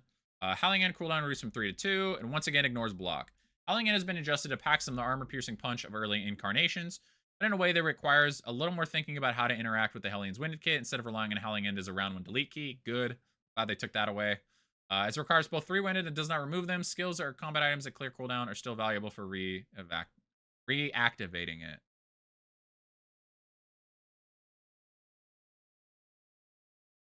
Okay, so you'll probably have to. It's probably more likely that you Howling End, get the winded back. I was thinking like, is there any situation where you like Howling End and just sit on the winded tokens? Probably not. You'll probably have to. You'll probably have to Howling End, get the winded tokens back, and then when it's off cooldown, use it. Well, sounds like it does a lot of damage, though. An interesting use of it. If it bleeds, damage reduced. If it bleeds, damage plus increased. Damage has been slightly adjusted in both directions to better reflect her new reach, new winded penalties, and provide a little mastery value if further adjustments are forthcoming. I was gonna say it's kind of a boring change if it bleeds, but maybe the idea, or maybe in practice, is that it's played more, or it's like used more since you have like breakthrough kind of dancing stuff you can do. Raucous Revelry and Raucous Revelry Plus have had their self-heal threshold increased from 30% to 50%. Can no longer be used if the Hellion is 3-winded. Increased from 25% and 30%, 33%. No longer grants the death blow resist. Now removes horror from all allies in addition to the Hellion. Raucous Revelry Plus does. Interesting. Raucous Revelry Plus now heals all allies for an additional 2 health. Unconditional 2 health. Raucous Revelry has primarily been adjusted to improve the value of mastery with via expanded ally effects. Overall skill utility has been improved to make it more worth the winded tokens and inflex. That I know people meme on Sergeant Crush hitting into combo healing everybody in front of him. I think that's underrated. I think full healing the whole the full healing the full team for 2. I actually think that's really underrated. I think that's a lot better than it sounds. That Raucous Revelry, that's a really good mastery point. Removing all healing everybody, removing horror on everybody, and increasing her heal. That's a really good mastery point if you decide to use it. That's a really good mastery point. Toe-to-toe, toe-to-down plus have a cooldown of 1. They no longer grant taunt. Now convert any 1 tokens into taunt tokens instead. Damage increased. Mobilize increased from 1 to 2. That's cool that they did that. I wonder if that's a little bad because of breakthrough. I guess not. Ignores any damage penalty from window tokens. Okay, so I mentioned earlier that the low damage abilities are really going to suffer with the flat minus damage from window tokens, but having toe-to-toe, at least toe-to-toe plus, and yeah, having that ignore it could be kind of nice. Toe-to-toe has been updated to account for the new winded damage penalty, as well as the philosophical changes to how skills interact with winded. In terms of cooldown, the changes keep toe-to-toe in line with other taunt-generating skills. Additionally, this makes the skill available in situations you aren't explicitly tanking, but want a mobility lockdown skill. Interesting. Move has been increased from forward 1 back 0 to forward 1 back 1. Something felt fair given the Hellion lack any means of moving yourself back. A rank with the changes to Howling End. Okay, good idea. Ravager, again, oh, hold on. Let's look at let's look at Wanderer. Sorry, Leper. Anything interesting on here that I am missing?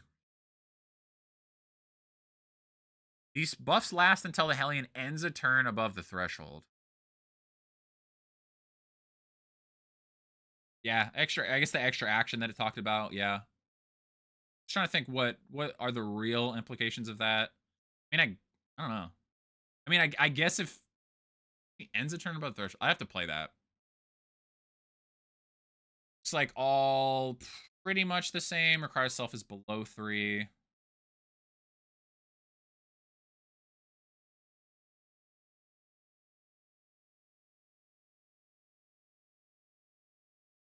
Okay, so it's only master, right? It's only master that ignores. So master is still going to do damage, even if you're winded. That might be.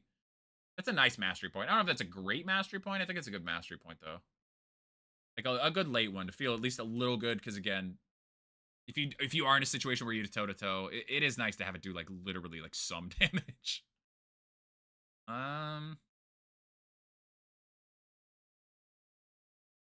Melee skill. I mean, execution on breakthrough is pretty funny. I don't know how often you'd set that up. That is pretty funny though.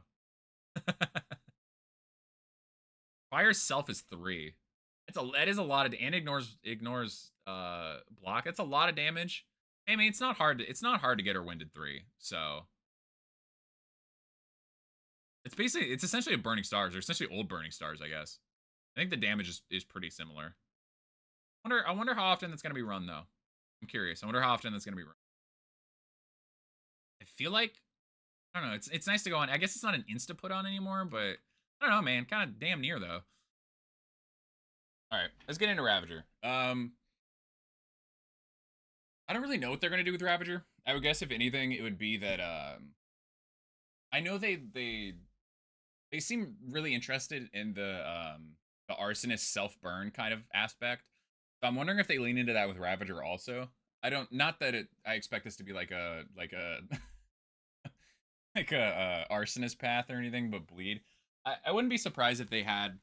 I mean, if they like the leper self damage, it wouldn't be surprised. It wouldn't surprise me if this was like a self bleed kind of thing. Probably not to the level arsonist, but kind of my only prediction. If they do keep it, they tend to do keep these paths kind of fundamentally the same. I guess that'd be kind of my best guess for this. Ravager has been revisioned in a way that was inspired by self harm via bleeding. I swear to God, I did not cheat for that. I swear to God, I did not cheat. Well, she loses the increase. I don't know how they're gonna do it though. That's about the limit of my prediction. I don't know how they're gonna do it. I swear I didn't cheat.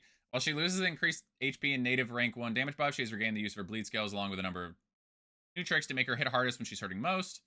She also has acquired access to defense cracking skills and some defenses of her own. They're not part of the Hellion kit. Interesting.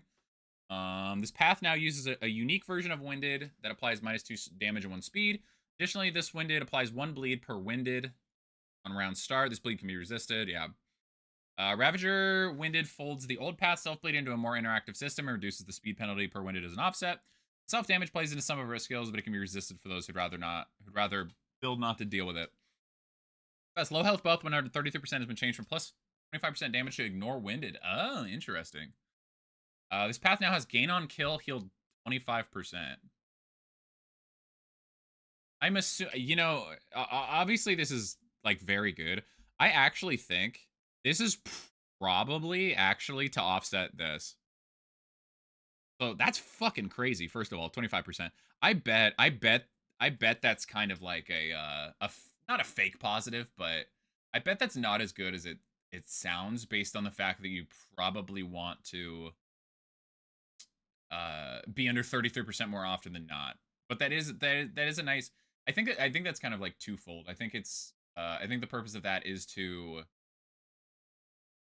give her the gain on kill. I'm guessing the gain on kill is both to be a positive and also a negative, and use it depending on like when you need it, I guess. This path now ignores normal death door penalties. Interesting. The Ravager has acquired some ways to juggle her in survival while doing some of her best work at the lowest HP possible. Arsonist could probably, I don't know. I mean, I think Backdraft on Arsonist ignores. I think it ignores weak tokens, so it kind of already does that. But I think it probably could use that too. Adrenaline Rush is not a path skill. Adrenaline Rush and Adrenaline Rush Plus heals 10% instead of scaling with Winded remove. Does not grant a buff that adds a healing per hit. Adrenaline Rush and Adrenaline Rush Plus passively convert all bleed, blight, and burn to dodge plus when the Ravager hits death's door while the skill is equipped. This only triggers if the Ravager has an active dot at a time. Would that be like 1 each, or how does that work? Would it be like a single dodge? But I don't know how that works. That's really interesting. So it is kind of like Arsonist sort of in that you want to be low health, but they gave this path more defense from hitting death's door than Arsonist. Interesting. Adrenaline Rush, and Adrenaline Rush Plus passively disable the conversion effect for 3 turns after it triggers. Interesting. It's her self clear. Her self clear is hitting death's door. Adrenaline Rush gains 1 regen. Increased by +1 regen per Winded remove. 2 regen +1 regen per Winded remove. Adrenaline Rush continues to be a way for the Hellion to safety net, but this version is way more about incremental protection rather than burst recovery, particularly since the Ravager doesn't always want to boost her health back up too high. It creates an additional passive layer of protection to facilitate fighting down to the barrier. Yeah, regen makes more sense with this, so that you don't if you do want to play around the negative, the negative or the low health, you don't like springboard to 100% or whatever. Yop is now a path skill. Do not ignore. They do not ignore or remove stealth. Does not apply weak. Ignores dodge. Ignores dodge. Removes all dodge from targets. Get fucked, bloodsuckers. Apply 1 Winded when used instead of 1 Winded per target. Okay. Yop deals 2 to 3 damage. Okay. 25% chance to apply combo. Increased to 100% on crit. And there's 30%. Prevents targets from gaining dodge for 2 rounds. Wow. The bloodsucker nerfs come in the form of Leper stealing positive tokens and Yop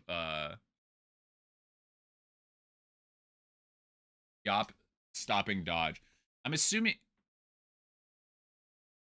if let me peek at this real quick. I'm assuming they didn't bring back. Okay. Okay. So what I was trying to figure out is the way that this is worded, kind of worded. It's comparing it to the current Hellion, but the way that this is worded, looks like it's 0 unmastered, 0 cooldown unmastered, and 1 mastered. I was checking to make sure they didn't bring that back. I don't. I'm gonna be honest. Unpopular opinion. I don't hate the idea of some abilities having a longer cooldown, um, than unmastered versions, because there are some skills that are really efficient. I don't hate that idea, and I think it does make it more interesting whether you want to master it or not. But it's got to be done right. And the Darkest Dungeon Discord did not like that idea, so I think I'm in the minority with that. But I think if done right, um, I don't hate that idea. But also, like, I understand fundamentally the idea or the purpose of mastering these abilities are so that you get a buff out of them. It would feel rough if you mastered it, and it had mastered some ability and it had a longer cooldown, and then you kind of got screwed from that. That would feel pretty bad. I don't know. I don't hate the idea though. Yop allows the Ravager to tear down some critical defenses and prime a strong follow-up from allies. It's also the only variant of the skill that deals direct damage, making it unique among Hellion Plus styles. True.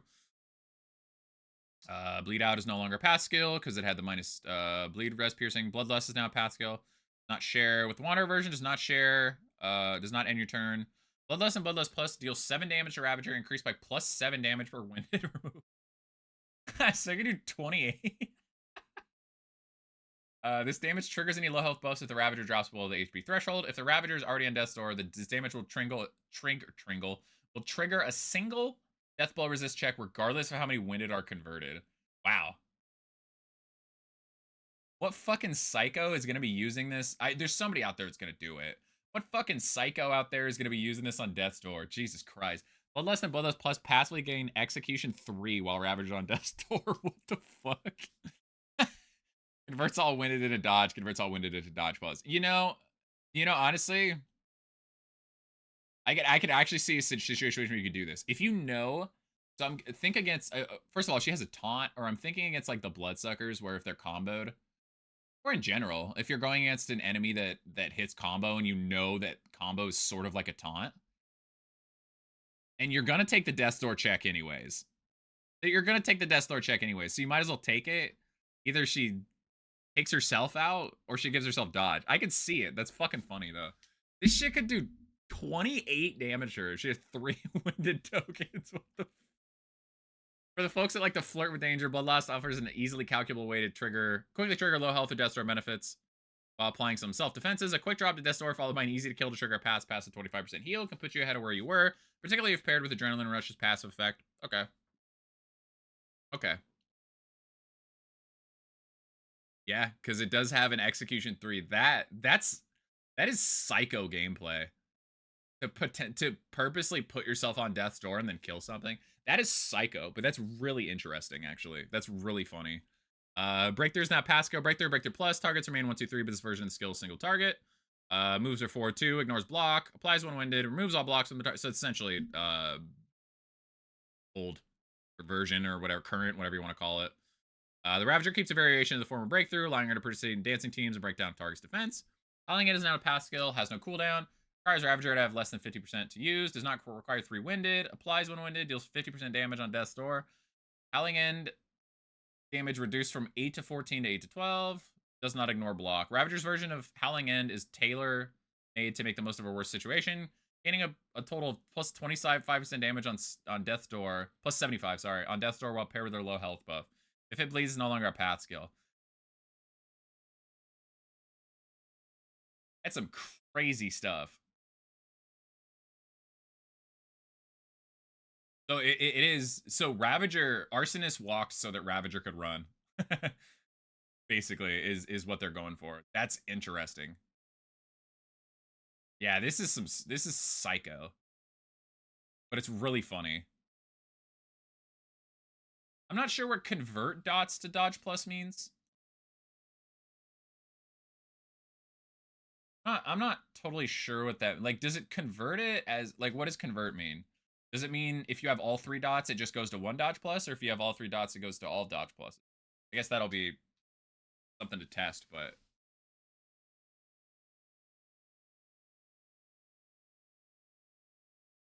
because it also Adrenaline Rush also removes it. I guess it just equipping the skill grants on. Okay, so that's a passive. Converting it as a passive on entering death's door. Convert dots to dodge plus disable on entering death's door effect. On entering death's door effect is what, the weak stress? I wonder if it stops the stress too. That's just equipping it. So you have a chaotic offering sort of kind of passive whatever. Warlock chaotic offering, I mean. Disable on entering death's door effects. That mean Oh, that means the one. Oh, I get it. That means the dot thing. So you can only do the dot thing one every 3 turns. Okay. Plus 7 damage per winded remove. What a psycho. And it's just equipping? Just having the fucking thing and just having it on your bar?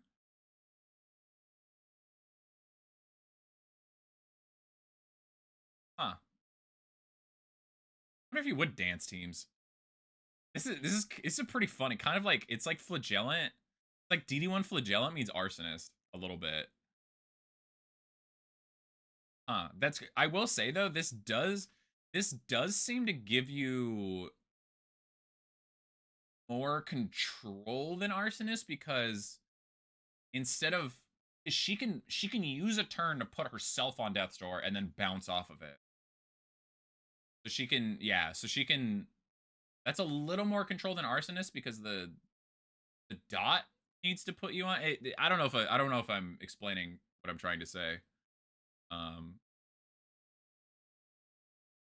don't know if I'm explaining that well, but like if she's close to if Hellion's close to death's door, let's say she's like 2 HP away, she can damage herself to death's door and then heal to bounce off of it with the gain on killing blow. As opposed to arsonist, where just like the dot just kind of does it. The dot that you have does it. Huh. I don't think how to do this. How would you even do a shuffle? I'm not even totally sure. I'm not even totally sure if I'm okay in my head not having like Iron Swan if I was to do a dancing thing. Interesting though. We'll have to see. Let's see how that plays.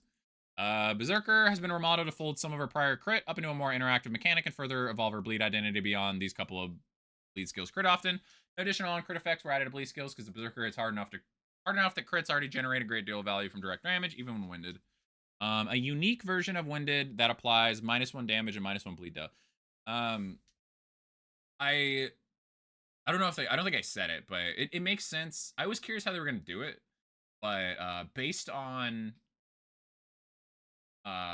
sort of at the it started with the conviction tokens with Vestal, and then with the unchecked power tokens when they reworked Occultist.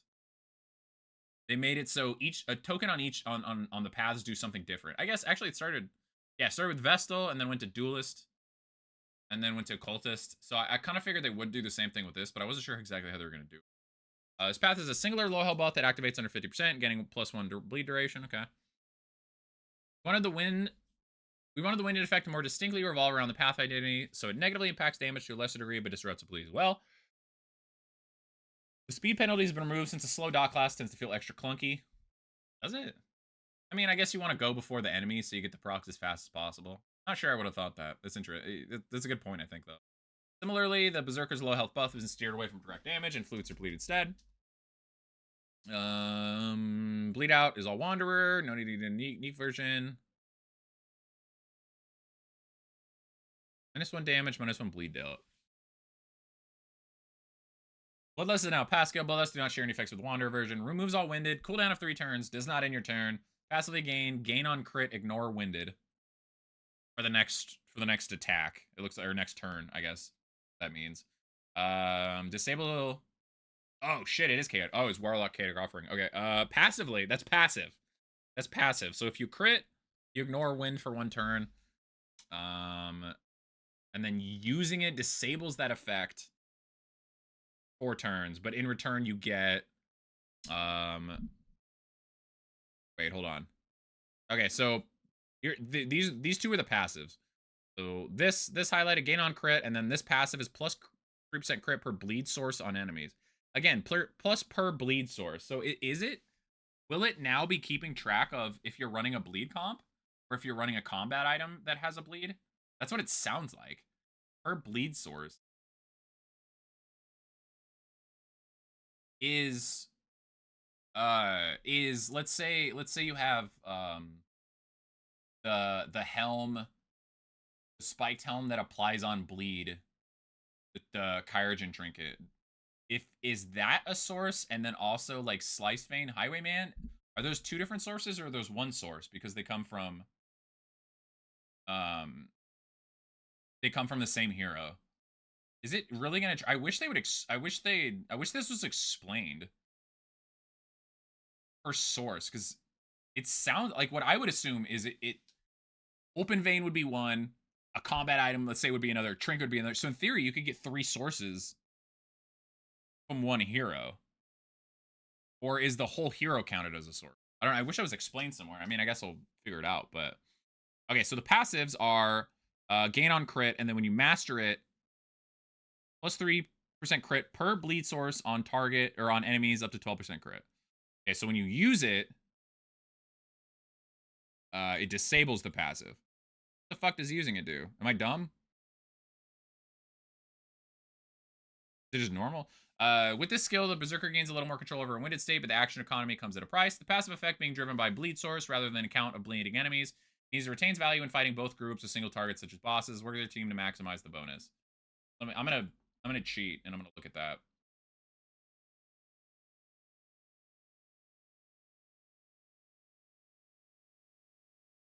Okay, so Bloodlust just removes. Okay, the active removes the winded. Okay, and then you lose the passive. Okay.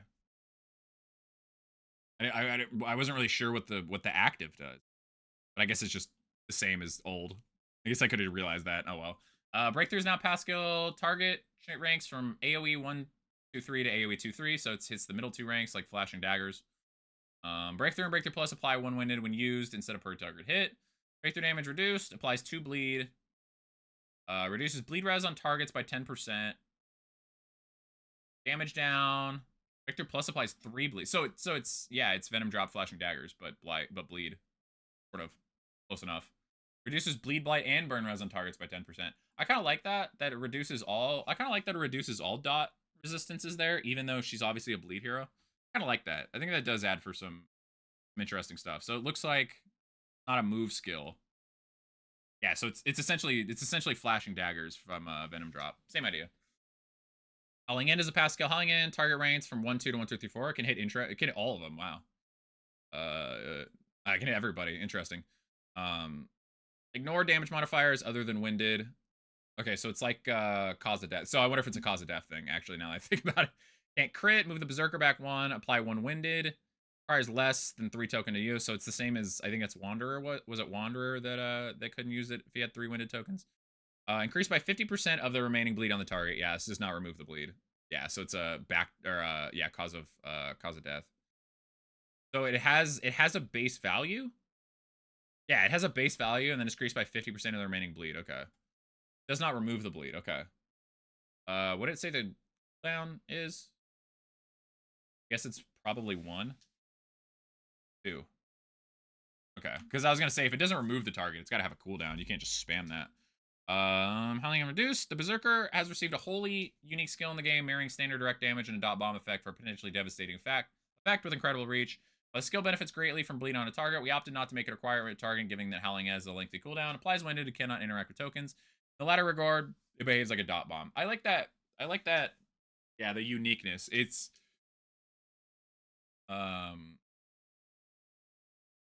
yeah, it's Wanderer cause of death, but with a base value. So at the very least, does it say it doesn't appear that it needs to have a bleed on them? I mean, yeah, so you could still use, I mean, you could still use it to hit rank 4. 6 to 12 is kind of crazy. for just without any bleed. Obviously, it's got a cooldown, but without any bleed, it's 6 to 12 mastered. So it's it's like that's like Burning Stars numbers. Similar. Burning Stars plus whatever bleeds.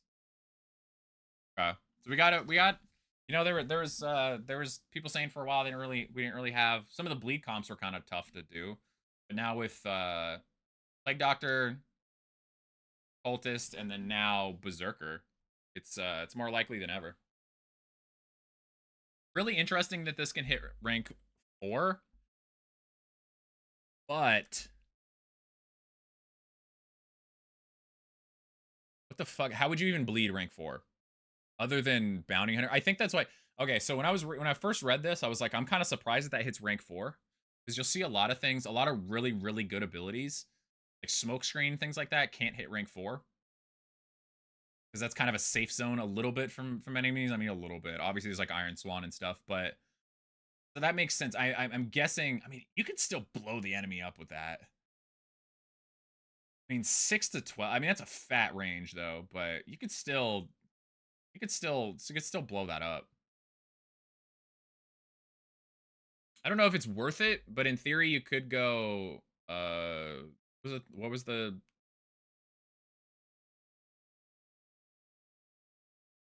2-3 one? Anyways, the one that hits 2-3 and bleeds.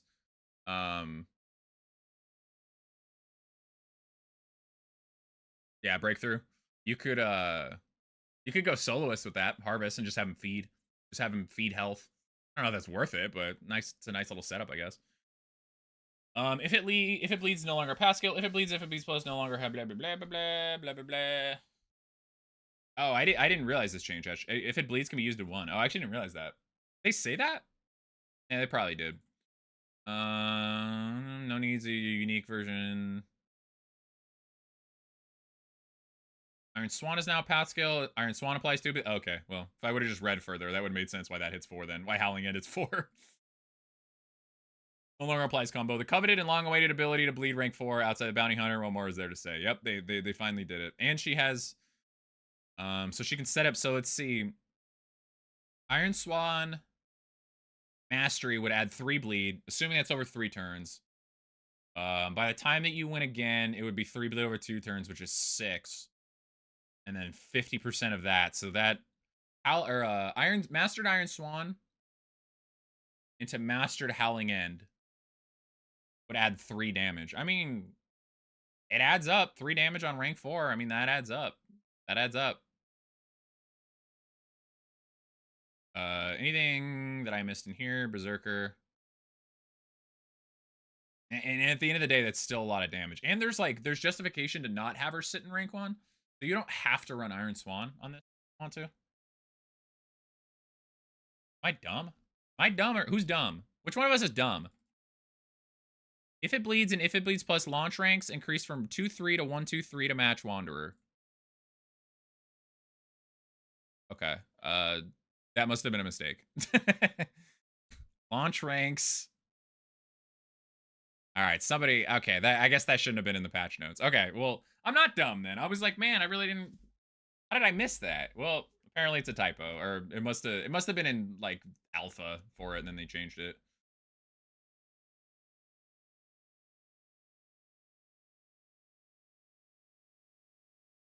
You gotta play around like winded more too. It's gonna be interesting to figure that out. Have to toe to toe on everybody, so you can taunt on every path to get rid of winded, I guess.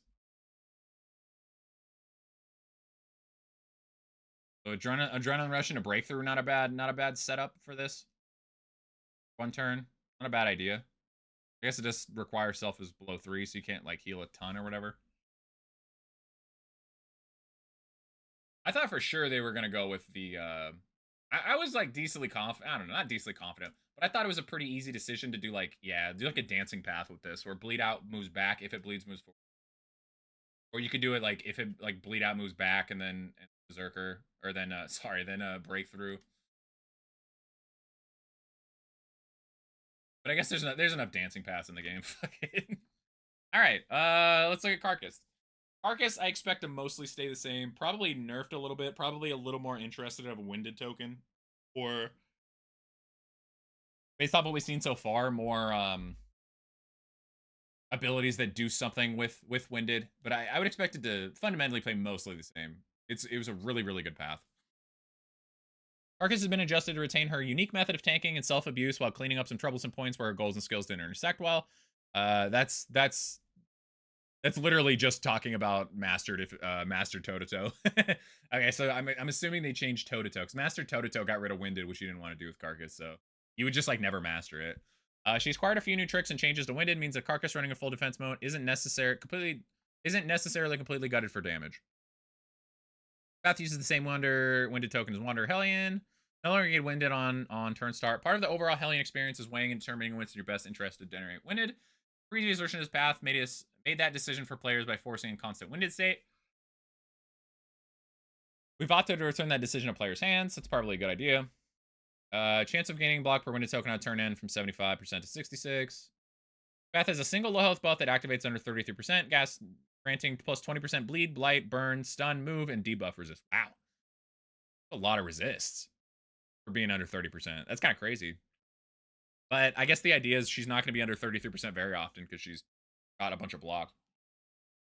Carcass's block generation is very slightly toned down, and her low health buff has been readjusted to provide something more unique to her role, dramatically increasing her resistances when her health gets dangerously low. That's a crazy buff. Or, yeah, there's a crazy buff to get under 33%. Adrenaline Rush is a pass skill, has no use limit, has a cooldown of 5. Wow. Heals 10% instead of scaling per Winded. Adrenaline Rush and Adrenaline Rush Plus allows the Carcass to ignore the speed penalty of Winded for 3 turns. Remove all of the Winded after that buff expires instead of immediately. Okay, so you can use this to give her speed back, but still sit on the Winded tokens so that you can get blocked. That's the idea. Adrenaline Rush additionally allows Carcass to ignore self-Winded as below 3. Addition on skills for 3 turns. Okay, so it seems like you have to have.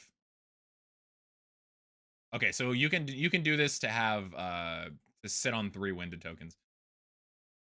Adrenaline Rush lets the Carcass push herself harder when winded, even using skills that normally be blocked. She continue to generate block via her path passive during that time. You can spend all the winded with Howling End or Bloodlust just before it's all removed anyways. Okay, so you sit on, so implying here Howling End or Bloodlust gets rid of it. So you use Adrenaline Rush, you ignore the speed penalty, you sit on the winded to get the blocks, and then if it's gonna get rid of, you're gonna get rid of it anyways after 3 turns. You might as well just use it all on something. Yop is no longer a pass skill. Yop no longer against 2 taunts. Yop is a solid tanking skill in its own right, especially when changes make to weak in recent patches. Saying that, toe-to-toe no longer interfering with Winded on his path. Yop did feel like a skill. Oh, sorry. Excuse me. That needed a Carcass version. Breakthrough is now a pass skill. Breakthrough plus to single targets. Have a cooldown of 1. Remove all Winded if they hit a target. Okay, so that means it's risky to shoot. Assuming you want to get rid of this, I guess. It's risky to try to break dodge with this or try to break taunt with it. Or try to break blind, sorry.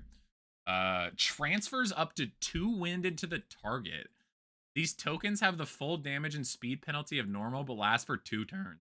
That's so fucking funny. One of the jokes that we've had in stream is about Leper applying leprosy to the enemy. I think there's a world where that would be possible and kind of funny. That's essentially what this is. Transfers the winded. That's so funny. Breakthrough plus transfers 3 winded to the target. These tokens have the full damage and speed penalty instead of normal. Last for 2 turns. That is fucking crazy against bosses. That's crazy. So the full meaning, the normal minus damage. Yeah, so that means the Wanderer, I believe. Okay.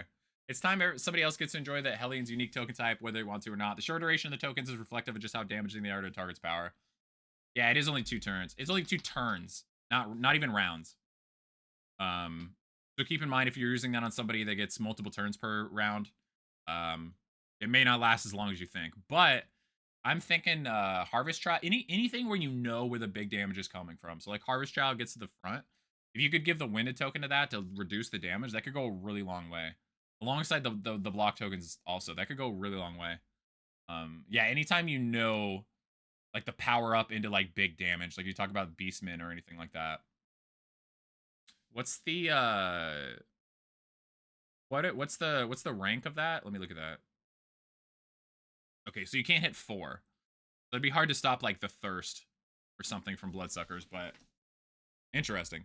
Howling End is now a pass skill. Howling End no cooldown. Remove all when it would use. Carcass Howling End is very similar to Wanderer, but adjusted to feel more appropriate to play style. While the skill lacks cooldown, it does remove all the Carcass Winded. You're trading defense generation for offense. Yeah, I mean, I will say one of the flaws, I guess, of old Carcass or whatever you want to call it, Carcass, um, is it basically just never did damage, and I don't think there's anything wrong with that personally, because I think the defensive capability, I think like when you're picking Carcass, you need an absolute tank, and it did still have bleed out, but you need an absolute tank. But I understand that in general, that's probably not fun to have to be specced that hard into defense. Probably leans a little too far. So it's probably good that they gave her some form um of damage. So that's good. Iron Swan is now pass skill. Iron Swan moves Carcass back 1, pulls the target forward 2 ranks, does not apply a combo, ignores guard, removes all guard from the target. Version Iron Swan allows the Carcass to reposition a little while disrupting enemy backline and breaking guards, leaving them exposed.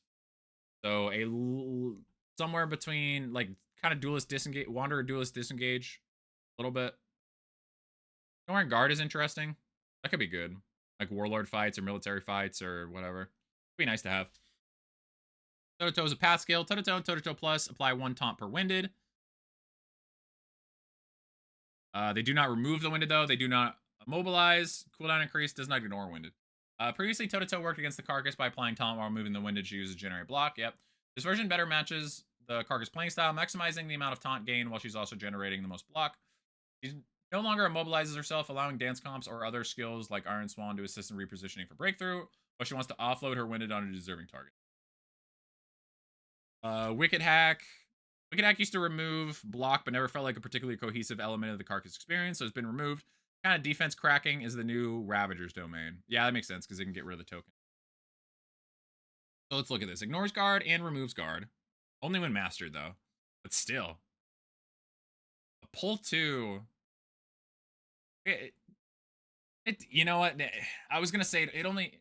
Again, she can only use it from 1 rank, and it only hits 1 rank. But 4 to 8 damage with a 2 pull is pretty solid. That's that is pretty solid. It's like it's demons, it's a little more damage than demons pull. That can be nice. And it does pull 2, so basically a guarantee that whoever's in rank 4 is gonna get pulled into a rank that they can't use their main abilities in. And I think that's an underrated aspect of something like Demon's Pull. Is not only stopping whatever the rank 4 ability is, but making it so they have to use a shittier ability. That can really save you in the right situations. So it doesn't remove the winded, okay. It doesn't immobilize either. Yeah, so you could like, I don't know when you would toe-to-toe into Iron Swan or whatever. I don't know when you would do that, but a little confused on the tooltips on this, but okay, ignore speed buff, okay. 3 turns, and then it gets rid of all the winded. But you can apply the winded anyways, so unless you're not running like breakthrough for some reason, just seems like transferring winded to targets sounds hilarious. So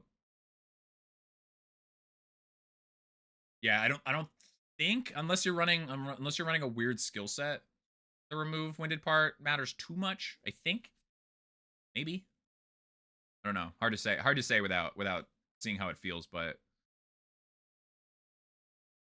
oh, she still has the okay, so she still has the gain on crit thing. That's interesting. I always thought that was kind of a unique aspect of Carcass that I kind of like. So it gives her a pretty fat heal. Gives regen to everybody. Or no, it's a heal, sorry. See, they switched the tokens. That was the regen token, and now it's the heal token. So it's like, oh yeah, regen too. Pretty cool. That's going to take a bit to get used to. Okay, Hellion Trinket reworks.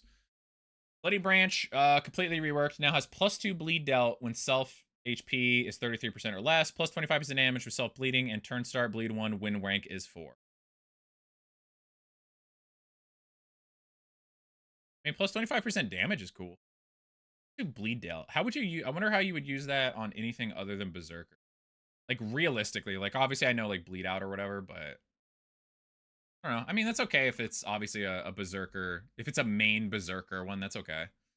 But that could be good. Could be good in general. I mean, use trinkets and stuff that could bleed, so. Empty Stein, replace Barbaric Yop, gains strength with Barbaric Yop, applies minus 20% debuff resist. Wow. Replace 25% damage with self-bleeding with Rocka's Revelry, gain strength or daze. And target ally.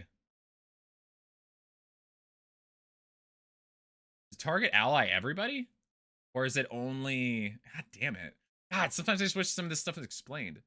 Is target ally the whole team? Or is it only people that have 5 stress or higher? Either way, I think it's interesting. I just want to say rest. Whoever inevitably hits Raucous Revelry and all 4 teammates get dazed. I mean, statistically, it's probably going to be me because I play the game a lot. Oh, I'm mad already. It hasn't even happened to me yet, and I'm mad. That does that. I kind of like that though. Rotten Tomato now plus 2 damage when target has combo. Target add 1 weak when target is rank 4, and gain when crit knockback 1. Okay. Warpaint complete rogue now is combat start. Strength when rank 1 is 2, and combat start taunt when rank is 3 and 4. Oh, it's combat start, right? Let me look at that in game. Which I will find very quickly because I have a big brain. The Hellion, they're right. It's right here, right there. Yeah, I don't know. Oh, that's just in general. Oh, I read that wrong, or that was. Did I read that wrong, or I was explained wrong? What would you?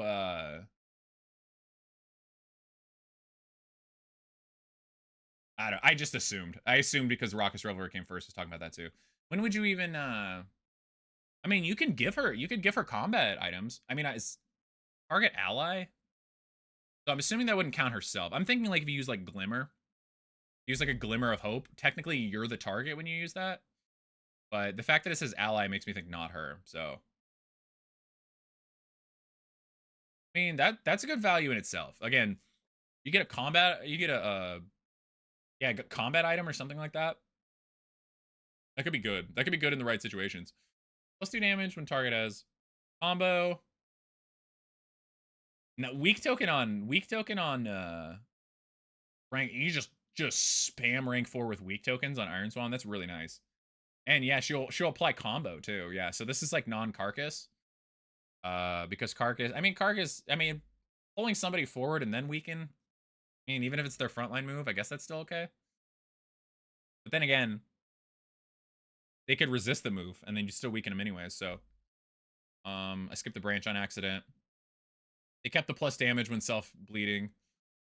Bleeding is common, so that's not that ridiculous. So yeah, this is kind of a berserker one. That's okay. These definitely lean a little more towards like certain paths, I guess, than not. I guess this one's like non-Carcass, but that's still okay. I think they're still good. Again, do you buy these in 65 baubles? You have the setup for it. Yeah, I don't see why not. If you have the setup for it, you use yacht. I'm minus 20% debuff resist. I mean that for most common enemies, that's all of it. That's all of it. Okay, let's finish this up. Looks like we got some small changes here at the end. Orbit Joke now has self plus 5% resolute chance per positive relationship and self plus 1 damage per negative relationship. I guess it was kind of uninteresting. Morbid Joke is Highwayman's in item.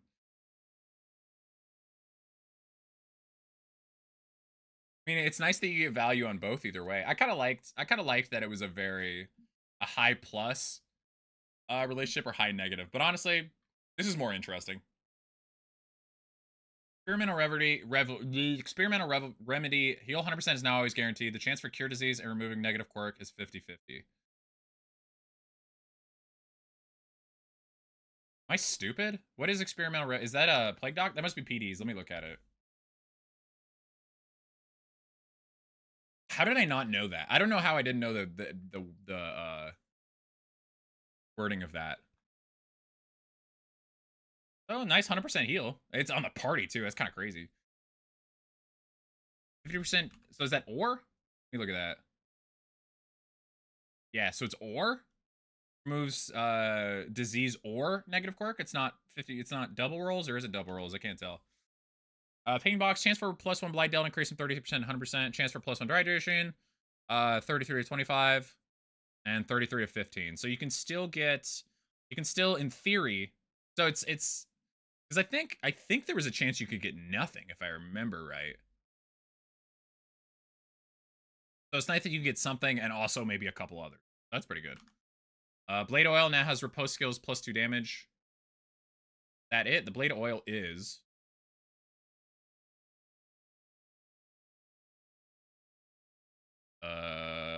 somewhere. That's duelists. Probably right here on this. Oh, it's at the bottom. Okay, right. Okay, it does still have the execution. That's kind of what I was thinking, is whether it had the execution or not, or the execution or not. We've added a few more options. Damn, players can now play extended versions of Act 1 and 2. Okay. We've also added the option for death to appear in battle when the flagellum is in your party. Nice. In order to unlock this, you'd have to beat death in Act 5. So there's a lot that they could do with the dam. There's so much that they can do. I'm glad that they added 2 of like the most commonly requested, at least from what I've seen. 2 of the most commonly requested. I was a little bit like, they only added 2. I think that they're definitely playing it kind of safe with that, which I don't blame them for. I was like, there's only 2. But they added 2 of the most commonly requested, so that's nice. Gameplay, is there anything interesting in here? We'll now compare on the character sheet. That's good. Almanacs. Is that no, it's not Almanacs, it's Almanacs, right? Minor spelling mistake. Increased health threshold for Hellion's Final King upgrade.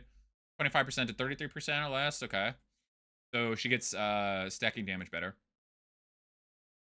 Enabled highlights and previews for tokens that be stolen or converted.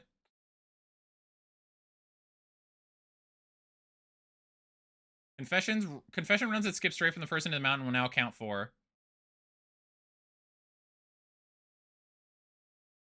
Or I'm assuming that's achievements, if I had to guess. If you have an anti-block debuff, you no longer lose vulnerability tokens when trying to gain block. Oh, will now count for the Grand Slam achievement.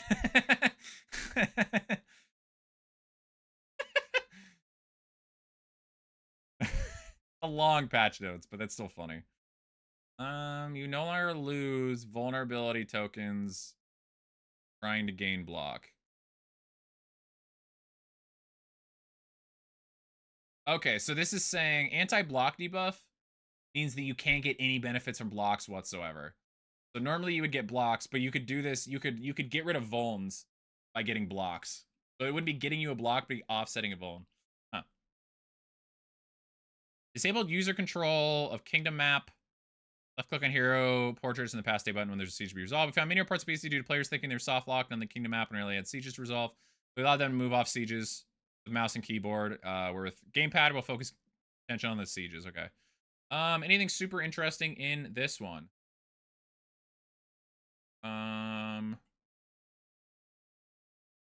Any hilarious bugs?